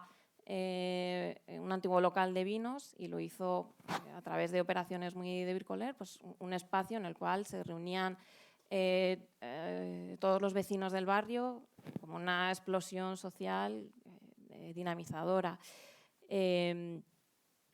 O Robert Edmison, y esto me vincula un poco a entender el tema de las ermitas, se inventaba el término de la ruina y la inversa, y entendía como la propia evolución de esas ruinas tenía que ser apreciada, ¿no? y valorar bueno, su deterioro o cómo el paso de los años hacía que eso se transformase, y entender la vida en evolución de esas, pues, de esas pérdidas o adiciones, o, ¿no? Como respetarlo como organismo vivo. O las obras más artísticas de Juan Navarro Valdevez no sé, que proponían, inventaban un edificio que era comunicador, pues que hablaba sobre la contaminación de la propia ciudad, o que establecía en el propio edificio que hacía que fuese un comunicador social, ¿no? Que era en sí mismo un ente a través del cual los vecinos podían, pues, establecer líneas de diálogo. Y en el fondo ese era el propósito del libro, entender que sí, estamos trabajando desde la arquitectura y tenemos muchas limitaciones, pero ha sido posible desde lo más radical. A lo mejor algunas de ellas ya no nos parecen tan radicales, pero cómo se puede hacer un impacto en la sociedad, pues a través de estas otras vías, ¿no? A las cuales nos podemos asociar, y eso sería lo bonito, crear esas sinergias de trabajo más en paralelo, que yo creo que es hacia lo que nos movemos, ¿no? hacia ese espacio trans, ¿no? de transdisciplinaridad.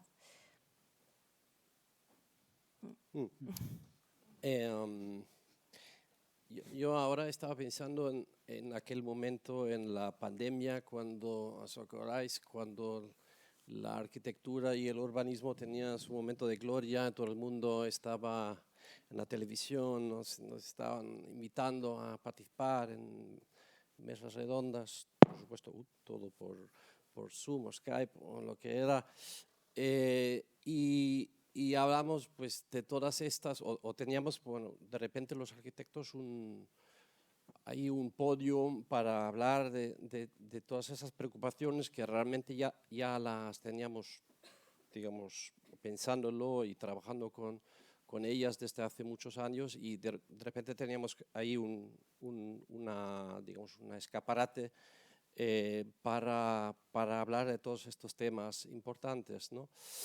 Y en aquellos momentos, pues también nos dimos un poco cuenta, tú mencionabas a Banham, también a otros autores, como, no sé, Beatriz Colomina, otros, que hablan como de los impactos de ciertos momentos o de la sociedad hacia nosotros, ¿no? Hacia nuestra profesión, y de la necesidad, pues, de tener como ciertos consensos antes de empezar a construir. Es decir, yo creo que para realmente tener un impacto, pues el consenso en la ciudad sobre temas como, por ejemplo, el confort, lo estaba mencionando Uriel también, es decir, esto es esencial, necesitamos el Corte Inglés calefactado a tope, o podemos en nuestras casas ponernos de vez en cuando un segundo jersey y estamos bien, o tenemos que subir las calefacciones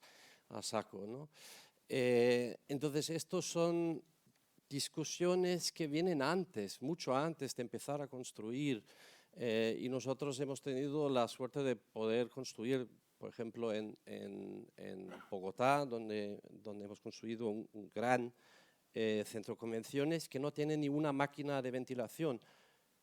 ¿Por qué hemos conseguido esto? Al final ni siquiera era nuestra idea, era dado porque ahí pues, la gente está acostumbrado a ir a un evento con la chaqueta puesta y no pasa nada, y no hace falta ni calefactar ni resfriar. Por supuesto también tiene que ver con la condición climática del sitio, es que tiene un clima bastante estable, ¿no? Pero eso es solo un ejemplo de esas convenciones que también tenemos que negociar entre todos antes de empezar a construir. Pero por supuesto, esto no quiere decir que ahí nosotros no tenemos responsabilidad. Por supuesto tenemos responsabilidad. Y yo creo que la primera responsabilidad que tenemos es la comunicación. Tenemos que sacar estos temas, seguir poniéndolas en la agenda y también utilizando nuestros propios edificios para que comuniquen estos temas, para que sean visibles. Eso no quiere decir que tenemos que pintar todos los edificios de ser sostenibles, utilizar la madera como un prototipo de una construcción sostenible. No es eso, pero utilizar los edificios como objetos de comunicación y también aprovechar, mencionaste otra vez el Museo Munch, aprovechar estos proyectos que quizá tienen un poco más de presupuesto y tienen quizá un poco más de margen para ser laboratorios de experimentación, de probar, de avanzar con nuevos materiales reciclados o con procesos quizá ahí un pelín mejor pensados que luego se puede aprovechar y aplicar en otros proyectos, ¿no? Entonces yo creo que ahí en el otro lado, digamos en nuestro lado, la inteligencia del arquitecto es esencial. La manera de pensar los temas que afectan a cómo funciona un edificio a largo plazo, pues es esencial pensar las estrategias desde el principio en el proceso de diseño y no como algo que luego se aplica. Por supuesto, ahora el deporte de la arquitectura es un deporte con muchos expertos, consultores, es un deporte de equipo, ¿no? Y aprovechar bien de ese know-how que hay alrededor de nosotros para introducir estos temas no como un gadget tecnológico al final del proceso de diseño, sino que como una cosa heurística que nace ya con las primeras ideas. Muy bien. Yo creo que podemos, nos tomamos en tiempo. Lanzamos la tercera cuestión, que es precisamente el tiempo, ¿no? Como ha aparecido en el primer tema, y que yo creo que es la que engancha igual de manera más clara o más nítida ambos intereses, ¿no? Los de Topía y los de la Bienal, ¿no? Los tiempos de la tecnología, los tiempos de la emergencia climática, los tiempos de los cambios sociales y, por otro lado, los tiempos de la arquitectura, que son muy distintos, ¿no? Un tiempo vertiginoso, ¿no? Y podríamos referirnos a Helmut Rosa con alineación y aceleración, y unos tiempos que necesariamente pues, han de ser más largos.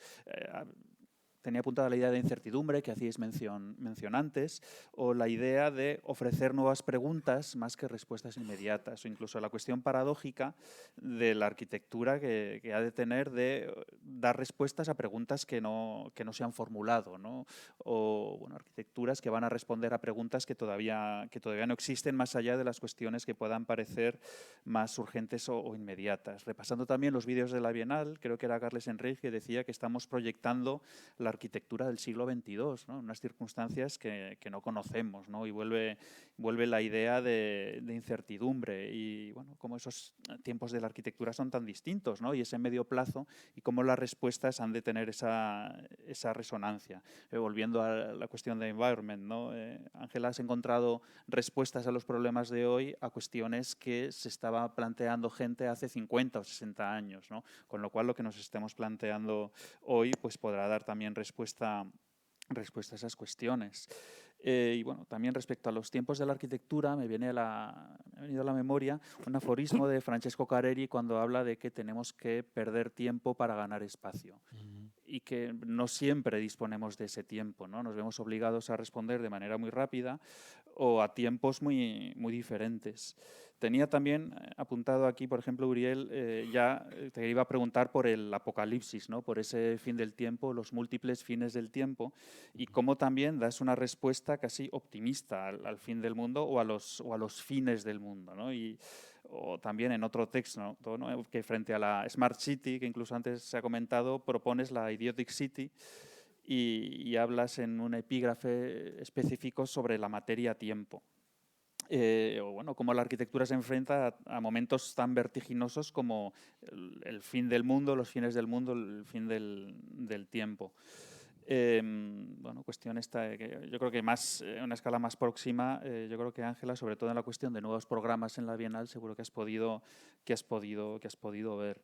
Los tiempos de la arquitectura y los tiempos del proyecto y los tiempos de la ciudad y esa diferencia, en el caso de Oslo también está muy claro. 13 años, que además no son 13 años de un proyecto lineales, ¿no? Yo creo que habrá sido una montaña rusa de emociones con programas que cambian, con cambios en la administración, con un proyecto que corre el peligro y bueno, como también cuando hablabas antes del proyecto como laboratorio, muchas veces esta cuestión de entender el proyecto como laboratorio puede entrar en conflicto con los procesos tan reglados que, bueno, que cada vez parece que estamos más encaminados, ¿no? Y que otra escala, yo creo que Sergio también te has tenido que enfrentar a esas cuestiones en las ermitas, donde yo creo que incluso los tiempos son más largos, ¿no? Yo creo que es un proyecto que no se explica sin lo que pasó hace 1100 años o sin lo que pasó en 1960, ¿no? Con la construcción del embalse de Yesa.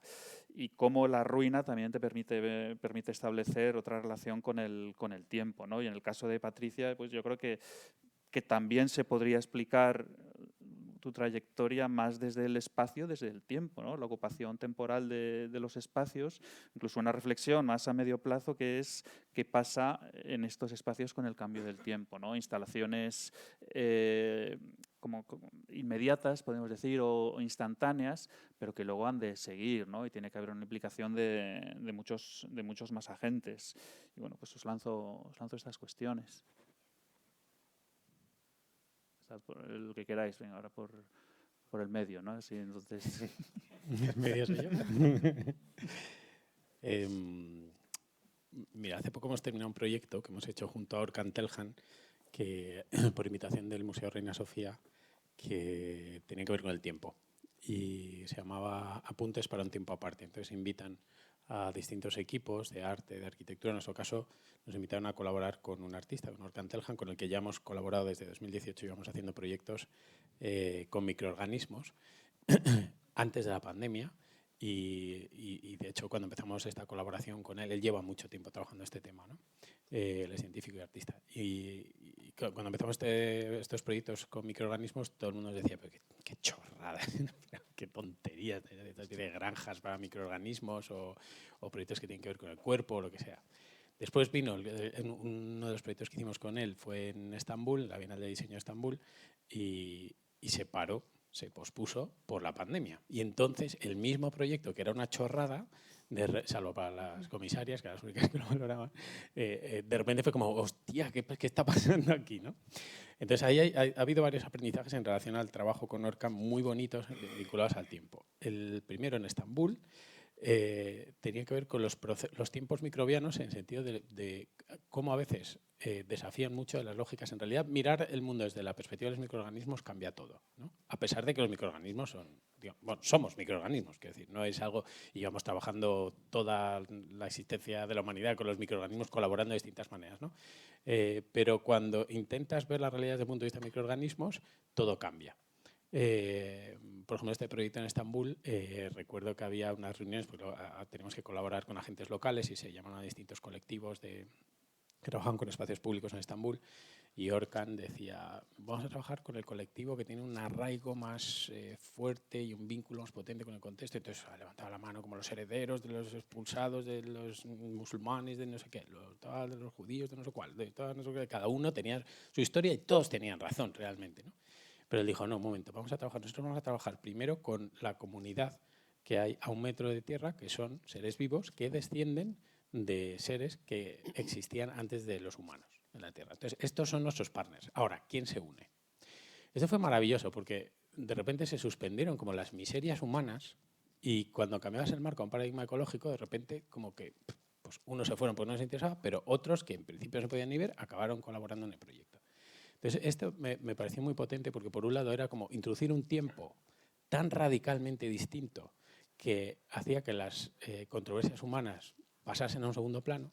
Y por otro lado, ese mismo tiempo microbiano era un tiempo que es nuestro tiempo presente. Cuando digo nuestro, digo hasta nuestro cuerpo. Y unas cosas que cuando trabajamos con estas muestras de tierra excavadas, colaboramos con la universidad, con el Departamento de Microbiología de la Universidad de Estambul y procesábamos el ADN en los laboratorios, podíamos ver que muchos de los procesos que les está pasando al espacio público de estos jardines, entendiendo que esos suelos son seres vivos, en realidad me hacían revisar muchas ideas que yo tenía asignadas desde el punto de vista de un arquitecto a fenómenos de escala urbana. Por ejemplo, procesos como la gentrificación, procesos como la pérdida de biodiversidad de la tierra, procesos de todo este tipo de situaciones ecológicas están pasando, que yo tenía asignada como a escala territorial, esto es un problema como de urbanistas, ingenieros, ¿no?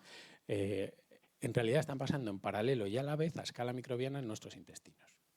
Esta especie como de superposición de escalas y de tiempos, espera problemas de superpresente, el presente más crudo como la pérdida de biodiversidad o procesos de gentrificación donde unos supuestos locales echan a otros en función de determinados beneficios de rendimiento, está pasando a la vez y en paralelo. Cuando se lo decíamos a los científicos de la universidad, yo estaba flipando, diciendo, bueno, es que esto es increíble. O sea, lo que yo normalmente veo, como en libros que tienen escalas, con unas escalas gráficas así grandes, está pasando en mis tripas. Y decía, bueno, pues vale.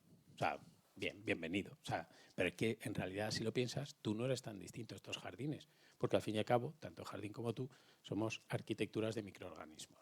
Y por lo tanto, lo que le pasa al jardín no está en tanta discontinuidad con lo que te pasa a ti. O sea, si lo miras desde el punto de vista de microorganismo, entonces había un tiempo que era radicalmente otro y a la vez radicalmente el mismo. En el proyecto que hemos hecho ahora en el Reina Sofía, seguimos trabajando con Orkan en esta línea y había otros desafíos en relación al tiempo. En este caso, se hablaba mucho del tiempo productivo. Como el tiempo que imponen las economías en las que estamos involucrados nos exigen a nuestros cuerpos, que si lo miras desde una perspectiva microbiana, tu cuerpo no es un cuerpo, es un vecindario de un montón de microorganismos que están, de hecho ni siquiera acaba en la piel, o sea, ahora mismo nuestros metacuerpos están aquí interactuando, ¿no? Están como, entonces, ¿cómo tenemos que enrolar a todos esos otros nosotros que son los microorganismos en estos procesos? Y entonces hicimos unos trabajos con unas comidas que cocinamos adulteradas con todo tipo de excitantes que metemos en nuestros cuerpos para poder seguir el ritmo del tiempo productivo de nuestros trabajos, ¿no? Para poder cumplir los deadlines, para poder entregar, para poder coger el tren y llegar a tiempo aquí. Todo este estrés necesita de la colaboración. Entonces introducíamos toda esta idea de tiempos microbianos con los paisajes de unas comidas que íbamos enfriando y iban cambiando en el tiempo. Bueno, tiempos microbianos. En relación al fin del mundo, efectivamente, la idea no es mía, es de Eduardo Viveros de Castro y Débora Danowski. Ellos plantean de una manera muy clara, también con otras genealogías, que no hay un fin del mundo, sino que hay muchos fines de muchos mundos. Porque la pregunta es, ¿para quién es el fin y de qué mundo estamos hablando cuando se acaba? Porque generalmente hablar del fin del mundo es una pregunta muy eurocéntrica.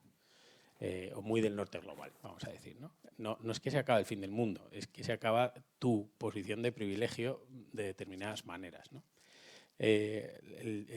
Por supuesto que hablar del fin del mundo es algo optimista, porque lo que no podemos admitir son todas esas narrativas que cancelan el futuro, porque sí, ¿no? Vamos a analizarlas, y ese es el objetivo de ese último capítulo, vamos a analizar por qué, ¿no? Y sus arquitecturas, porque no existe fin del mundo que no esté arquitectónicamente construido.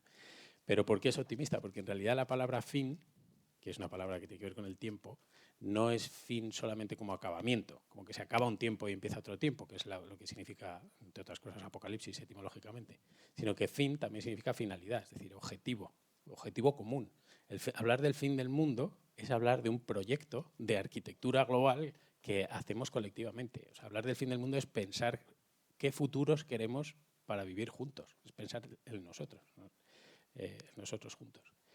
Y la Idiotic City, bueno, no sé si dejarlo ya, porque a lo mejor me extiendo mucho, pero bueno, la idea de la Idiotic City en realidad es de un seminario que hicimos en Goldsmith, que se llamaba Prototyping the Idiotic City, parafraseando los textos de Isabel Stengers, esta filósofa que recupera la idea del idiota, de Deleuze, la idea estoica, del idiota como el extranjero, como el que no habla el idioma, como el que es... Ella habla de, precisamente desafiando las lógicas de la solución, es decir, las lógicas que piensan solamente en resolver problemas, que cuando tú piensas solamente en resolver problemas, tienes las herramientas para resolver ciertos problemas, busca los problemas que puedes resolver, ¿no? Lo decías tú antes. No es que esto esté mal ni bien, lo que quiere decir es que, como decía Jens antes, estoy totalmente de acuerdo, que a lo mejor, y también Sergio, es que a lo mejor lo que tenemos es que construir el problema primero y luego ya vemos que si se puede resolver o no, o tenemos que hacer ciertos experimentos para testar, porque hay muchos problemas que tenemos ahora mismo para los cuales todavía no tenemos la solución. Entonces, en ese contexto, lo que propone Stengers, como, que es una idea temporal también, como formas de resistencia no es la oposición, sino la disrupción. Y lo que hace el idiota, que para ella es Bartleby, que ahí es la cita de Deleuze, preferiría no hacerlo. Bartleby, cuando en la novela de Melville genera una resistencia radical, no es porque dice no pienso hacerlo, es preferiría no hacerlo. Una cosa tan sutil que le descoloca, bueno, todos habéis leído la novela, hasta que acaba el tipo como cerrando su buffet. Entonces, esa es la lógica que propone Stengers de trabajar. La lógica del idiota, Bartleby es ese idiota. Esas lógicas que generan un tiempo en el que se suspenden las dinámicas causa-efecto, el sentido común, las praxis así más cotidianas y genera esta especie de suspenso del estado de las cosas.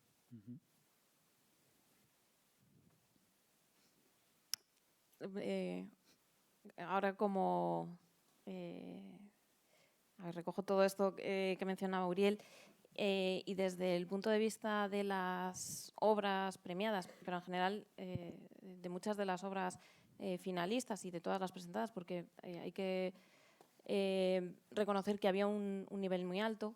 Hay sobresale una intención del arquitecto de trabajar desde un punto de vista de tener una gran responsabilidad, de trabajar en un mundo que debe ser dejado como un legado, ¿no?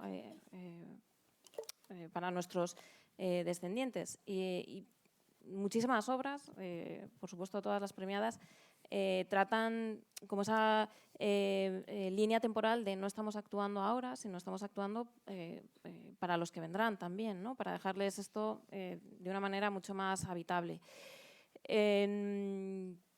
Y esto se percibe desde pues, estas intenciones energéticas, materiales, incluso hay, se ve cómo no solo se tiene que intervenir desde estos recursos mucho más materiales, sino a través de reinterpretar normativas.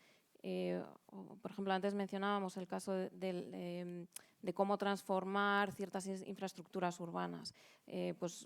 Muchas veces son operaciones de inventar en el día a día cómo es esa normativa o cómo hay que tratar de transformarlas porque no están actualizadas, ¿no? Y ese arquitecto visionario, ¿no? O que tiene que ser capaz de avanzar ese presente y dar un toque pues, a nuestras instituciones o a los promotores para que vean otros futuros posibles. Y creo que los proyectos más sobresalientes actuaban desde esa postura, desde la capacidad de hacer ver que esto tiene que durar y de abrir otros mundos posibles. Pues mencionábamos estas acciones sobre el patrimonio industrial, pero también pues, el patrimonio de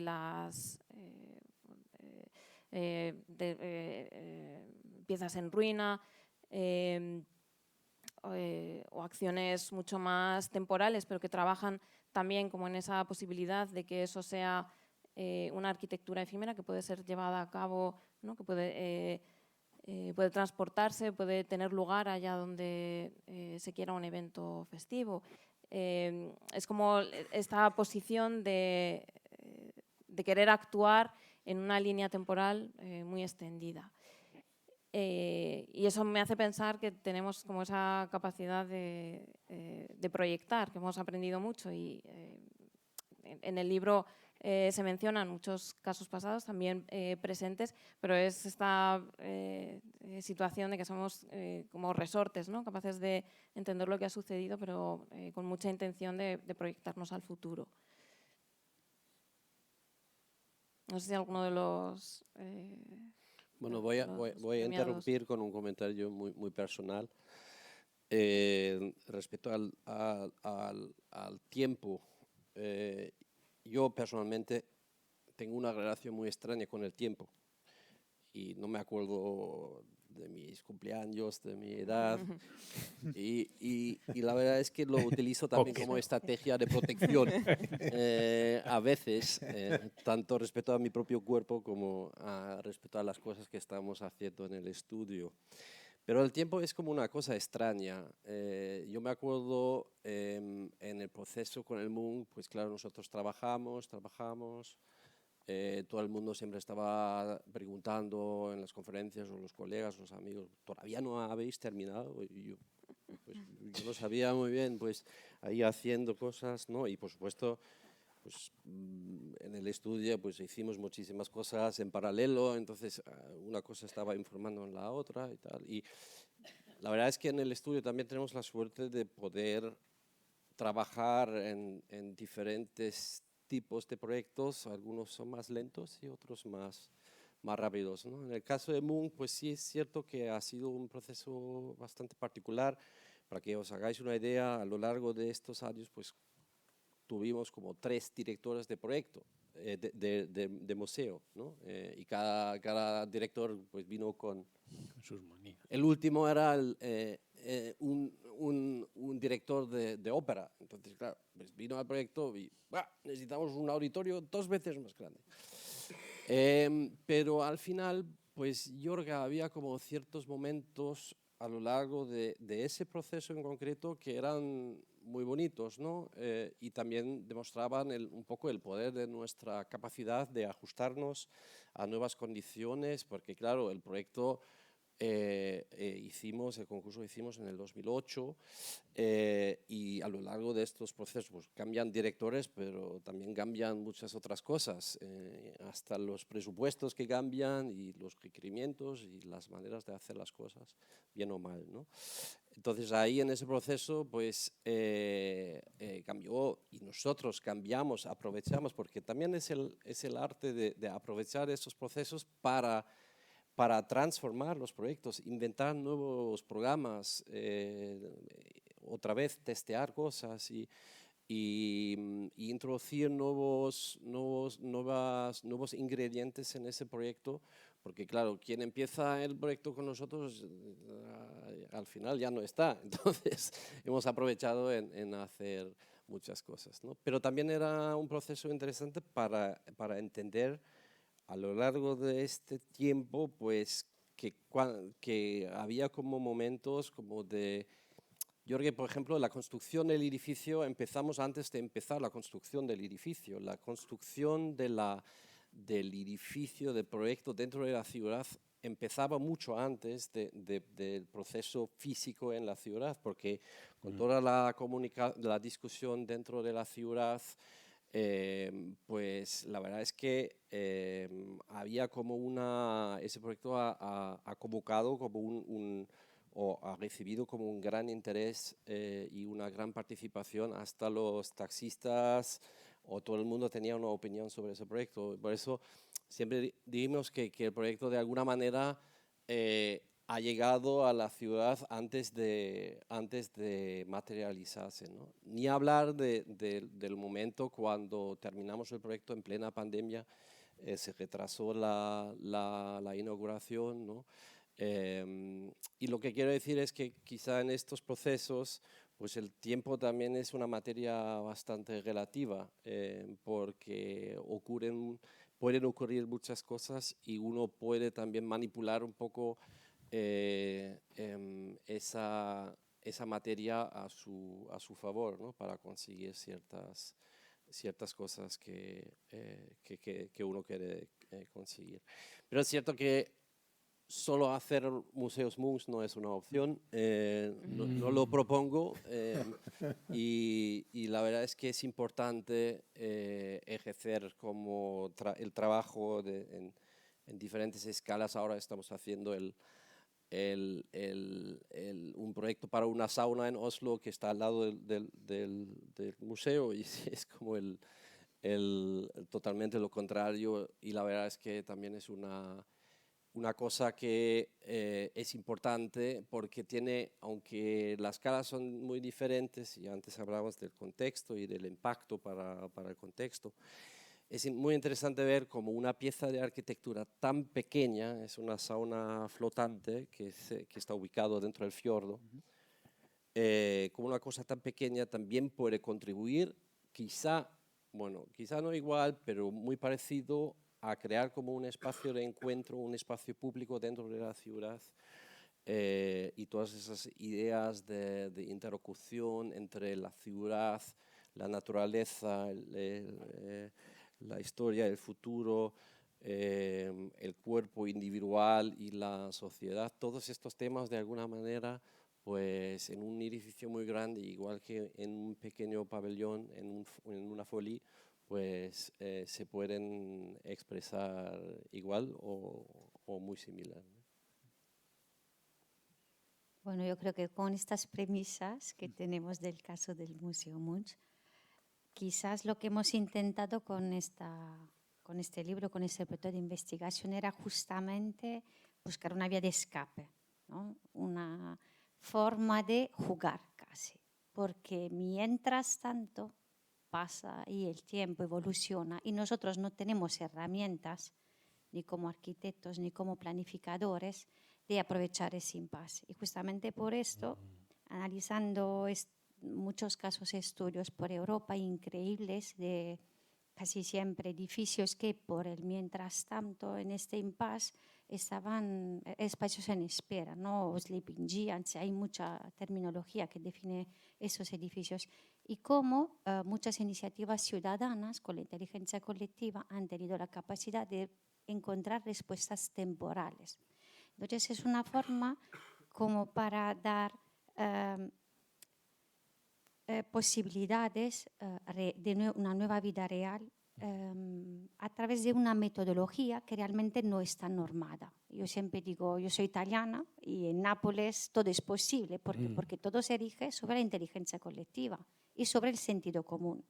Pero claro, hemos hablado de los excesos de controles, de normativas, con todos estos problemas, ¿no? Contingencias que además toda la responsabilidad al final recae sobre nosotros, los incendios, los materiales que se nos requiere controlar y certificar, pues apelo siempre más al sentido común, ¿no? Y cómo, en este caso, con los usos temporales, con estas respuestas que casi siempre vienen activadas desde abajo, son casi siempre procesos de urbanismo táctico, de iniciativas muchas veces hasta ilegales, pero que consiguen revitalizar partes de ciudad. Nosotros hemos tenido la sorpresa, hemos visitado muchos de estos edificios en París, en Holanda, en Alemania, en Holanda, muchos en Italia, y era increíble cómo, analizando justamente ¿cómo se llama? La línea del tiempo, ¿no? De la nueva vida que tenían estos espacios, hemos ido en estos 3 años detectando los nuevos usos que nacían alrededor de estos edificios reactivados.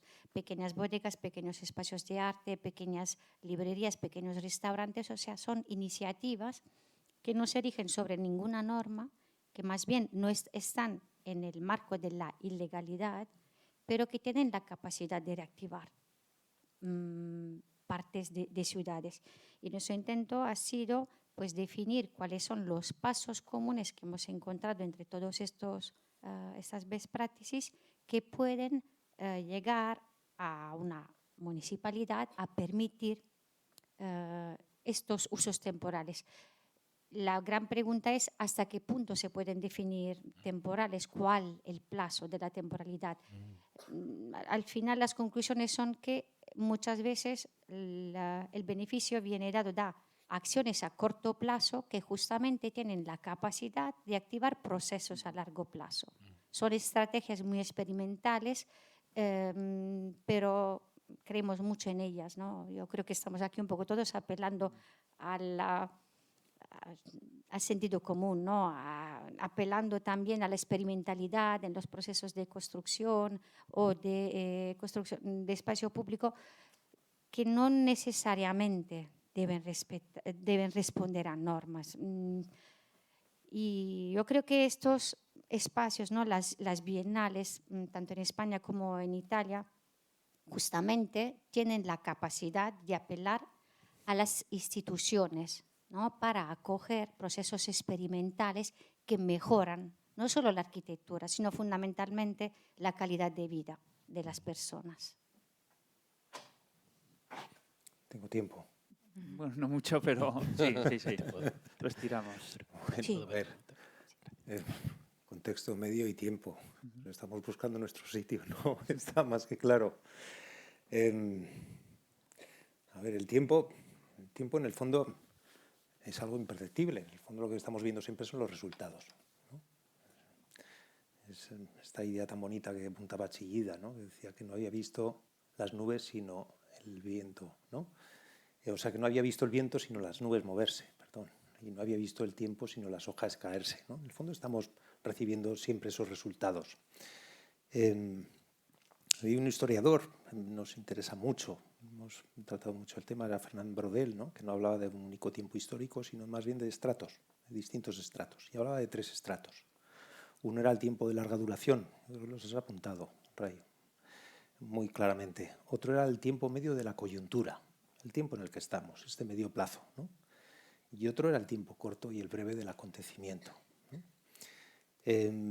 Quizá este tiempo medio de la coyuntura yo creo que es muy sugerente en la arquitectura porque nos permite no solo establecer las largas estrategias, ¿no? Que no sabemos si prosperarán o no prosperarán, y tampoco tiene la efervescencia, ¿no? Del acontecimiento, ¿no?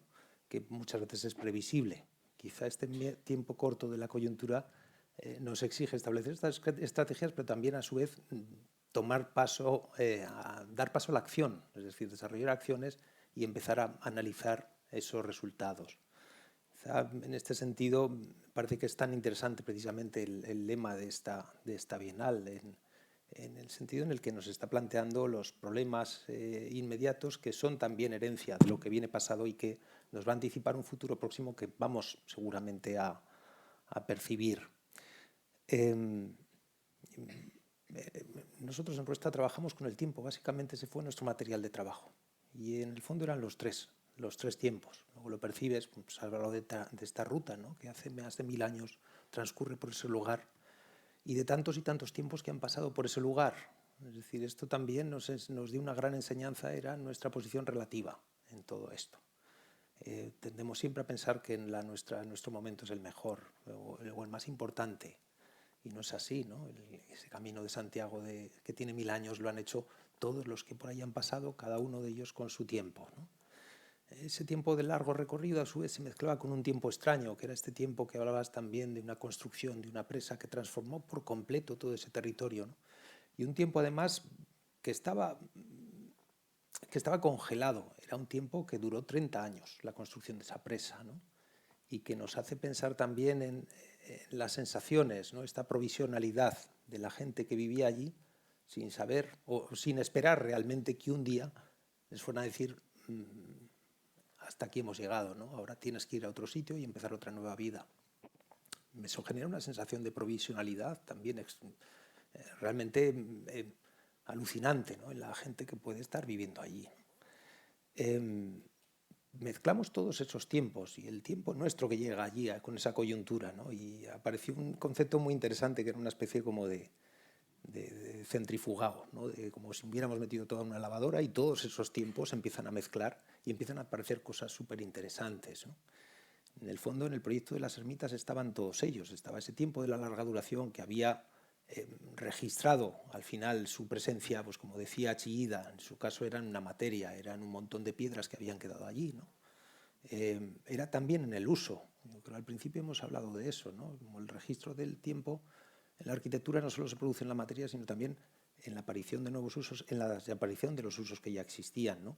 En la transformación de los usos. También es otro registro con el que tenemos que contar, ya no solo el de la materia. Y aparecía también el tiempo corto del acontecimiento, ¿no? La pequeña intervención en la que llegamos ahí y transformamos aquello. Un poco como guiño a todo eso, quisimos hacer una obra muy simpática allí en la campa de una de las ermitas, que era coger un montón de piedras que habían venido de la ruina que hubo 20 años antes y las dispusimos, ¿no? Precisamente pensando que la gente las podía alterar, o sea, esta manía que tienen los peregrinos de llegar y cambiar las cosas y hacer montoncitos de piedras y tal. Eso está ahí, es como una especie de campo de juego, ¿no? Donde cualquiera va a poder seguir interviniendo en ese tiempo que en el fondo era una obra que no empezamos nosotros, sino que empezaron 20 años antes, ¿no? Y que continuará y que 20 años después será otra cosa absolutamente distinta. Insisto en esta idea, yo creo que trabajar directamente con el tiempo te da conciencia, te hace tomar conciencia un poco de todas esas esencias, de todas esas permanencias y también de todas esas efervescencias y una posición muy relativa de nuestra postura ante el mundo. Pues no, muchas gracias, Sergio, y bueno, gracias a todos. Yo creo que hay muchas cuestiones que apetece seguir hablando, ¿no? En vez de queremos hablar de tiempo, de contexto y de medio ambiente, hemos hablado de bricolage, de deseo, de incertidumbre, de gentrificación intestinal y me gustaría dar la voz a los comisarios y al público, pero bueno, nos hemos quedado sin tiempo precisamente y yo creo que es interesante que ahora vayamos a ver la exposición y quizá allí también pues continuar de una manera más informal estas conversaciones o estos hilos que hemos abierto, ¿no? Pues bueno, muchas gracias a todos, gracias a los 5. Gracias.